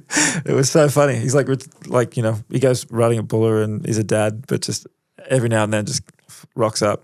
I mean, a classic example of like just trying to relax and have a good time. Tucker Andrews this year at the Bank Slalom, the Baker Bank Slalom. Time of the day. Yeah. Yeah. Incredible. Yeah. You know, and he's just like, I needed the pressure off. Like, I needed to just chill. It is weird though, because in bank slaloms, when you're being smooth in your turns, like you have this tendency to want to haul ass and then you end up just scraping into the turn. But you watch like Dirksen and Nils, like the edge is set and there's no scrubbing. It's like this perfect, turn. There's no side slipping at all. Yeah. And stay high in the berms. No, is Absolutely. that a thing? That's a thing. Slingshot. Yeah, you want to stay high. You don't want to go Cooper Webb. He's an inside line guy. That's a moto reference. I'll keep it moving. Sorry. Next question. This one is for Charles. Stephen Trash wants to know, has Charles been approached to build the Olympics? Would you be interested? I'd definitely be interested. I mean, like at this point, it's more like, a bucket list item, but in the right circumstance. Like I think right now, we got approached like 4 years ago to do it as the stomping grounds, like my crew with Jeremy Carpenter and Brandon and everyone. But it's just like there's a bidding process. Obviously, Schneestone's had it the last few cycles, which I thought was kind of tied up politically, so it wouldn't budge. But they go through this bidding process, and then it kind of just went quiet for a little while for us. And then they came back around, and they were like, "Listen, we want you to do it. Rise are asking for it, but would you work with an Italian group, F-Tech, who are really good?" I said, "No problem." And then it just went quiet again. And then it's just kind of, the clock's kind of run out. And then I got asked again last month, and the Italian organising committee are super unorganised, I hear, and they haven't finished the earthworks for the venue. The Olympics is next year. Wow. So I just was, in my mind, I'm like, I'm not stepping into something like that where you're one of a group of contractors instead of with your guys doing it, and it's all planned out and controlled. Because like, I don't even know if the course is designed or if they're still working on that. And then it ends up being, you work your ass off to get a good reputation, and any micro fuck up is just magnified because it's the Olympics. So you could like elaborate builds. Dude, you could lose your reputation like that. They had those like castles going at the last one, like snow castles in the goddamn takeoff. You guys see that? Oh yeah, I wouldn't want to build that. Jesus Christ. I'd have planned too, because I was like, you got China walls and everything. I've got a buddy Grassy back home that does all the snow art around the resorts back home, and I was like, we're going to bring him, we'll just set him loose, we'll build crazy shit like Leaning Tower of Pisa, just like the Coliseum, a slice of the pizza off the side of every wedge, like really gas it up. But it kind of the clock ran out, and I'm like, I really want to do one, but I want to go through the proper process where you actually get to do the test events, dial everything in, not just like a ready steady build, hope it works out, because I think that's what we're looking at for the next Olympics. Okay, Scarter 5000 wants to know, Charles, now that you're in Utah, would you rather ride Rail Gardens for a day or Bluebird Pow Day at Brighton? To be honest, I think Rail Gardens. I took a walk through it last time I was in town, and like I'm so nostalgic and just horned up on it. Like that down rail there, like I'm 40 now, but I can still ride rails. I'd love to give that thing a backside press and a backside lip. Like if there was snow there and I probably wasn't going to get a ticket, I would be all about it. The double line too. Oh yeah, but I get a lot of pow days everywhere else, so I'm happy. That's like a bucket list thing. Is that aftermarket like Brighton Rail still there? Does anyone know? I don't know. I was going to say, remember last time I went through there, it was there. Yeah. Remember the Ogden Rail that like JP backlipped back in Decade? Yeah. Apparently a tree fell on it. Like yes. That's such a special rail. Mueller Park. Yeah, bountiful.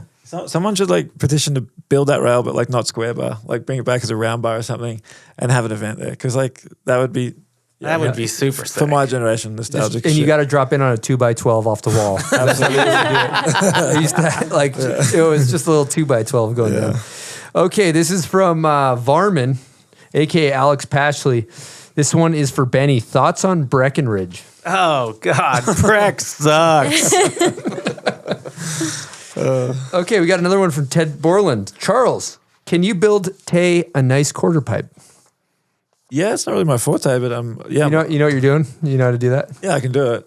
Just like I feel like if I had to pick first the The first pick for me would be like a Frank or a Jeremy because they're like quarter pipe experts and they built those huge ones. But like as far as a fun quarter pipe, I'm all in. More of a jump guy. Oh, bit of an everything guy, but like I don't need much. I trust you. Is that your number one thing to ride, Tay? Yeah. QP? I mean, I think like the most fun. I love a QP. If they're facing the sun, nothing better. Yeah. A sunny day. There's a QP. Yeah. That setup at the UnInvited last year solars. with the hip into the quarter pipes was pretty fucking cool. Yeah, so fun. People need to build more quarter pipes to flat banks because I feel like quarter pipes front on are really hard to ride because they're such a commitment. But if they're like slightly angled 45, so you're like edging up the wall. Well, you're the guy that builds it. Why don't you build some then and stop complaining about it? I'm going to. You're like, I people expect should to do see one at this. Solitude next week. You're the guy that's supposed to be doing it, dude. What are we talking about? We're building one in Jackson. So. All right, Liam Griffin wants to know natural selection Revy judging. Any takes? I was down. It was amazing. And the cast was incredible. How could you doubt any one of those people? Yeah. Especially with, like I said, those matchups, like Torstein and Jared and Giggy and Nils. Torstein that wasn't was there. Not, Torstein wasn't sorry, there. Torgear. Those are just incredible things to try to judge, and I think they got them all right. Yeah, how are you gonna argue with GC Oxenden? There's no way. Good. That's a good point. There were some things you could debate, but there was nothing that you're like, that was a huge fuck up. Like you could argue it either way. Like Nils and Gigi, I saw, that we're in Utah, obviously biased. A lot of people want to see Nils do well, but Gigi fucking killed it too. Like how do you even pick a lot of those? It's tricky. I was hoping Gigi would traverse through a few brackets. Okay, we're going to get into heater clips. I only have one heater clip. I did absolutely shitty journalism and media guy stuff, but it is, let me pull up their name here. It is Yuki Amora, and it's a competition in Japan. He launches a giant front flip over a jump, and then another kind of like front flip McTwist Japan, and he is shirtless and in shorts, and I quite enjoyed that clip. That was the only thing I had saved on my Instagram for heater clips. Any other standout clips that you guys have seen recently? No? Oh, well, the UnInvited, like the online, what's her name? Asila or something? Like the Russian baddie who, she's insane. That whole video submission, like she's insane. And this chick should be fucking taking over the world, in my opinion. Like, I think hopefully she comes out to the UnInvited, but she's fucking rad. What about, hey, I know you're always hating on this guy and says he doesn't jump a lot, but Griff Siebert coming out this year. Oh, G-Biscuit jumping Man, Walters? just fucking flying Yeah, through. This is like 2 storms in a row where he's putting some shit down. Oh, yeah, he's getting airborne again. That's what we like to see. I was out with Griff yesterday. It was a treat up in the mountains. Another big topic. We don't have product talk. We kind of talked about the phase bindings a little bit. But there is a product talk in regards to snowcats. And, we talk about it on the show. I love making fun of Polaris. I'm a Ski-Doo guy through and through. I bleed Doo. I think it's a superior machine. But there's there's kind of a similar mantra within snowcats. A lot of people bleed Piston Bully. A lot of people bleed Prenoth. I don't know if I said that right. But Charles, what's your take on that? It's a funny one. There's like people that just like are completely locked in with their guys, And I feel like a lot of the time, you want to run both just to like see what the other's offering. I kind of try and stay pretty neutral about it, but I definitely feel like for the work I do, like that Bison X winch is my pick. But there's a lot of people that take it way too serious. Like we go to a conference called Cutters Camp. And like all the builders are hanging out, but some of the guys that work for different companies mean mug each other. And it's really strange because like the builders will go have beers and talk shit. And like we'll talk shit at each other. And I'll be like, what's Piston Bully stand for? What's the abbreviation? PB? Is it Petty Boys because you don't want to hang out? It's like I get on really well with some of the guys at the top there and they're fun as hell. And our guys are, they're rad. And like, Prenoth, they've just done so much for us. And I'm got a good hand in like developing the machines. So I tell them what I want and they supply it and help with the engineering. So I definitely bias this way, but I feel like it shouldn't be like this. Like I've got this hat on, like we're like this, and it just, everyone's building, everyone's having fun. So, yeah. You know who else has that? I hate to say it. and I'm not going to say the riders, but energy drinks, the people that work at energy drinks fucking hate the other energy drink companies. It's crazy. Like whatever camp it is, like the Red Bull people hate the Monster people, and it's like there's this like really weird competitiveness where it's like really serious. And the riders, I don't think have it, but I've noticed behind the scenes, I've just been on some Zoom meetings with some companies, and you're just like, okay, it's kind of strange, but it's such a weird one because if they just had a beer and got on, they'd realize how much they had in common instead of just like just arguing over market share, especially with the cats. You're like, it's kind of a 50-50 split, and it'll always be that way because like there's only two manufacturers, there's only one market. So like, yeah. The good thing is I feel like snowboard companies, like you work for Nitro, Benny, and it's like you might bust Arbor's balls about stealing Big Air Jer, but there's you're still having fun at the end of the day. We're all homies. Yeah. Exactly. What is Cutter's Camp? I've heard about it for years. Can you talk a little bit about that? Yeah, they're really cool. Like I always wanted to go as a kid, but I never really got around to it. And I was lucky enough to be asked by Pre-North to come as like one of their coaches. So it's like a conference, but like more of a training kind of week. So everyone turns up. Pre-North and Piston Bully both send cats there. Like a lot of industry brands like Toe Pro and things show their stuff there as well. But it's mainly park builders and park managers and stuff like that go there and want to learn, how to build, the risk mitigation, a lot of that stuff. It's run by Ski Area Magazine, and they run at Mount Hood every May. So it's really cool if you're young and trying to figure it out or like put a program together and know how to operate one. There's just like so many top people there, like you've got Elliott Cohn from SPT, Landon Taylor, like me, Brandon Dodds. There's just a ton of knowledge there, and like we get kind of there's group discussions about how to do things, presentations, and there's also like people get in the cat every day. So like I think there's like 10 or 15 cats that go out every day with coaches in each one. I'm one of the coaches. And you basically, Oh, sick. So it's like somebody from a smaller mountain that's a up-and-coming park builder. Exactly. And they jump in the cat with, like their coach, and you teach them whatever they want to learn. Then they get to drive it, and you can critique them, or they can watch you build something, and then you give them a go.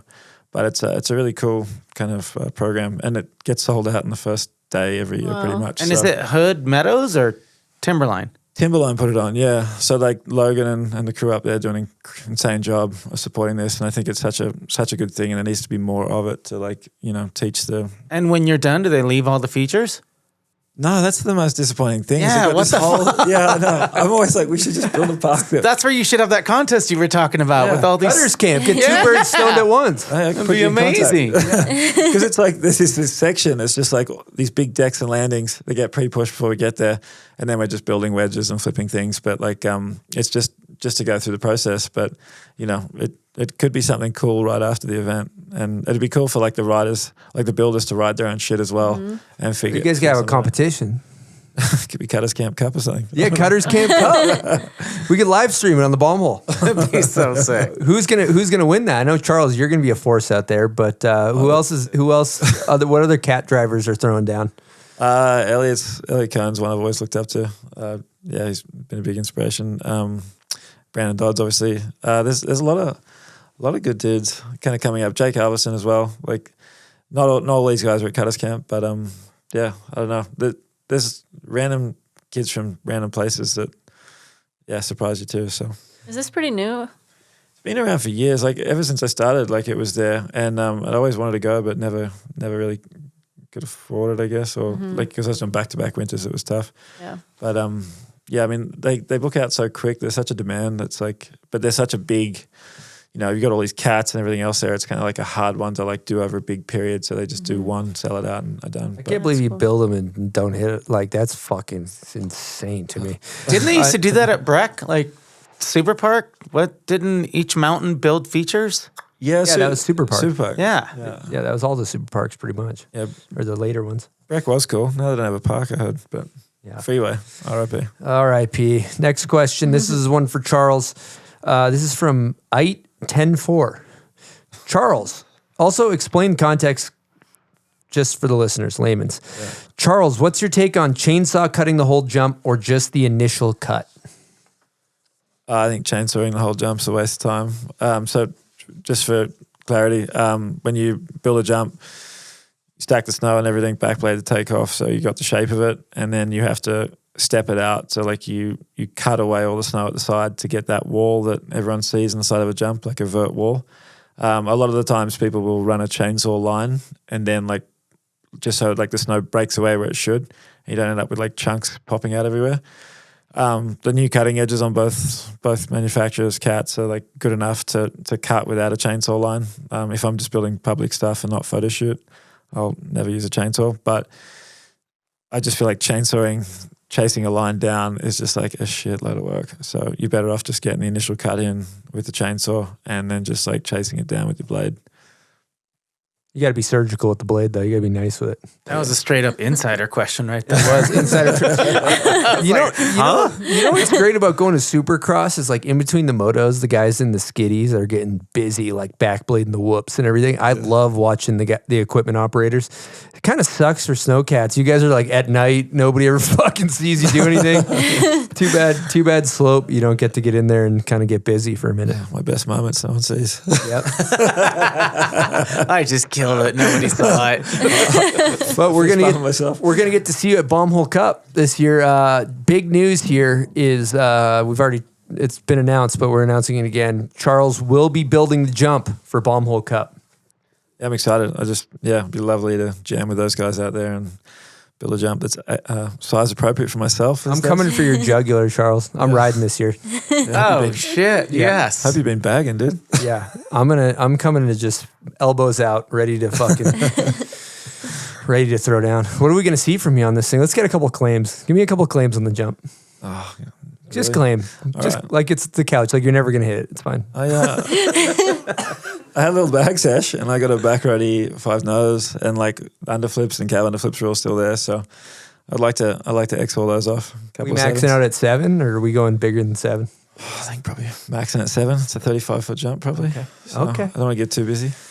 Okay, Bombhole Cup, April 5th and 6th. I'm getting a phone call. Let me just mute that. God damn it, Java Fernandez. Hang on. I'm a professional. Yeah, so I feel like we did it, guys. I think it's been a good show. So I have a question for you. Earlier when we were comparing, like you were talking about slope style and then like this cohesive like difference between like core and like where competitive snowboarding is today. Like how do you define core today? Like I guess like what do you... Like, tell me your definition of like what's core today. And that's a good question. Core is a shitty word for right off the gate. It's just a weird word that is vague, but I think about it in maybe a bit of a more pure love for the game, pure love for the culture, pure more motives, like the people that just truly do it because they love it. And your reasons for snowboarding don't matter that much. But when, you think about back in the day, just digesting the videos and just being so obsessed with the magazine and the pictures and cut them out and putting it on your wall and just like living and breathing. And I guess just being so enamored with snowboard culture and the pros and just wondering what they're like, I think about just really like becoming like snowboarding is your lifestyle and it's this thing you really become enthralled with. And I guess when I talk about essentially the kids that come up and their parents are making them do, the coaches all standing there with iPads on the knuckle and everything. I think there's kids that it's great for honing their skills, but it's like, the kid that just snowboards and does tricks because their parents want them to and they don't love it is a little bit less pure. And maybe I think I like the fringe society of it in some ways where it's like you're not liked and you're not like you tell somebody that you're a snowboarder and they're confused. They think it's like a thing for kids. I like that about it. I like it not being respected by mainstream culture in some ways. There's a part of me that loves that. And this sometimes, I don't know if anything else to add to that, guys, or I don't know if I'm making any sense. I appreciate that your definition because like, I guess for me, like I hate the word core, I think. And I think maybe that's where this question stemmed from because I think like so recently I just watched XX Productions, which was like I think it was the first like women's snowboard movie. Also, they had like skating and surfing in it initially. Maybe one of them was like Our Turn, and I can't remember the other movie. But like that to me, I'm like, oh yeah, that's core, because it's like pure progression, pure like it's like this new exciting thing.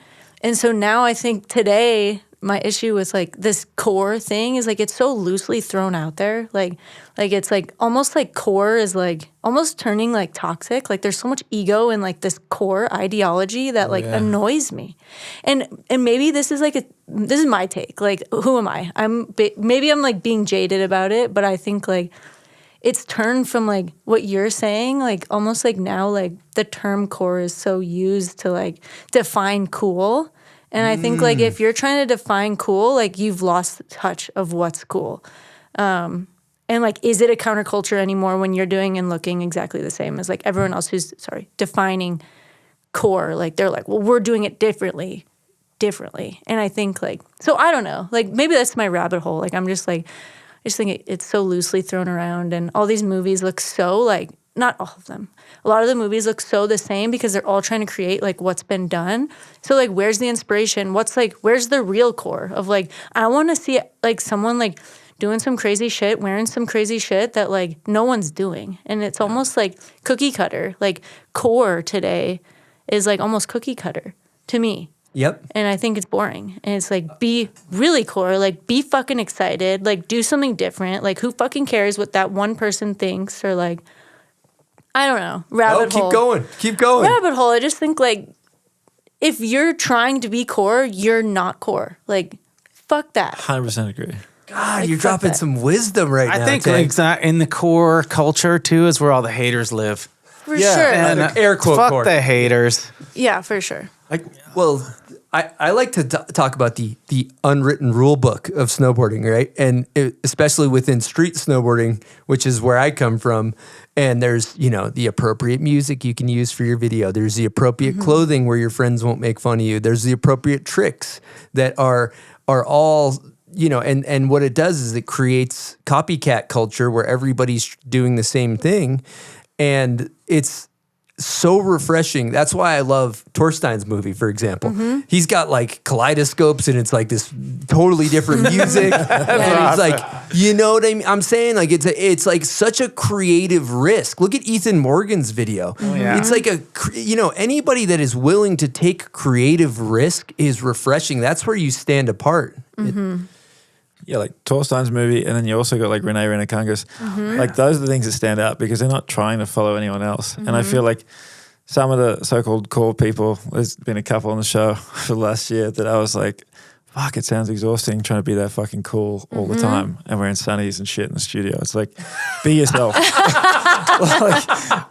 And if you're hating on others, like core almost seems like trying to be too fucking cool and talking shit on others, which is not fucking cool at all.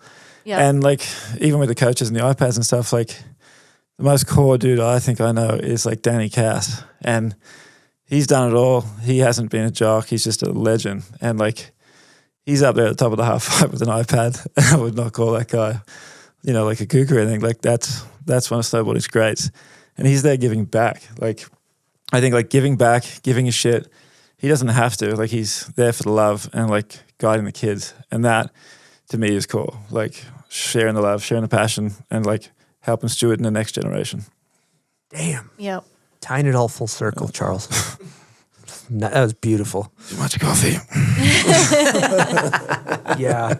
And then even going back to the rant earlier too about the iPads, I don't think the coach on the knuckle with the iPad is the problem. I think it's the parents. It's the parents pushing their kids for the wrong reasons. Is really the full circle core thing that I don't like about this. The thing that changed with Olympic snowboarding is it brought parents in for the wrong reasons. And it's the shitty, it's like, we don't need hockey parents in snowboarding. Yeah. It's like elitism, right? Like that's when it becomes kind of icky. It's like elite. It's the ski racer kids, the private school kids coming in. Like you just end up with this, like the parents bragging about their kids' achievements at a dinner party. Like that's, it used to be in other sports and now it's coming into this and it's like a weird fucking scene. But Well said. And before we wrap this show up, I think we should take a moment and talk about Dingo. And obviously, we lost one of the greats of snowboarding, man of the people, man that has done so much for the sport of snowboarding, the lifestyle of snowboarding, whatever you call it, and a lot of heavy hearts out there. And I know, Charles, you were close with Dingo. If you want to share any words as well. Yeah, I mean, we kind of knew each other from when I was 15. Like weren't like close like Danny, obviously, but we bumped into each other, and it was always a beautiful thing. And yeah, I mean, like he's a one of one. Like there was, not many people that could walk into a room and bring the energy up like he did. And just the connections he made for people, like, he'd just put people together that were like-minded or, had an idea, and like he was just great at like getting things together, getting people together, and like lifting people up. And I think that's what'll be missed most about him. But he was a genuine soul, I was pretty lucky to have, dinner with him a couple of weeks before it all happened, and then hanging out here with him and Danny was like a cherished moment too. Like they just called me up like out of the blue and said, "We thought you were in Utah. Like, do you want to come and see the rodeo with us? We got VIP tickets." And just like always going out of the way to be cool for other people and help. So yeah, he's a real one. Absolutely, well said. Well said. I want to share a quick Dingo memory too while we got the time. There was a time I went to the Annecy Film Festival back in the day. Me and Zach, we were kids, and I got absolutely blacked the fuck out. And I couldn't get beers at this one little zone, so I went up to this other little private VIP zone. And basically, as I was in there, it's not snowboarders. It was a totally different crowd. I started getting pushed around. And Zach saw me in there getting pushed around by this like circle of 5 dudes. And Zach came up there and had my back. He tried to pull me out of there. He got shoved, ripped his shirt off, started swinging, got punched in the face. And then we both got dragged out by the bouncers. Zach got thrown down the stairs and maced, having my back, which is what a real one does. And then I just got choked out and dragged down the stairs, and we were like thrown out. We're standing outside this party, and Dingo's there, and he just, we were kids. I was a mess. Zach was a mess, and he just took care of us all night. Like just brought us back to his hotel, made sure we were good. Like was being hilarious, and just such a fucking big heart, sad that we lost a great. So genuine, dude. And like as an Australian, we all like to get a bit too fucked up sometimes. But even when we were young and we were underage, like he was like wise and older beyond our years. Like if we were getting blackout, he was somehow still together. Like he just had a bigger threshold than the rest of us. Just a big heart, and just an amazing personality. Well, rest in peace, Dingo. Yep. And I think with that, we can wrap up the show, guys. So it's been a good one. Who's going to take us out today, Silk? Why don't you pick? I feel like Benny's going to take us out of the show. Yeah, you want to do it, Benny? Well, we got a special moment here for me and Charles. Just tell a little story about Underberg. Back when Jake Burton was around and you'd hang out with him, he'd always have these things in his pocket. I have no idea why he thought they were so damn good, but at the end of the day, every single time, he'd just reach into his pocket and he'd open one up and he'd say, "Cheers, here's to a good day." So with that, cheers to the bomb hole. Good show. Over and out. Nice.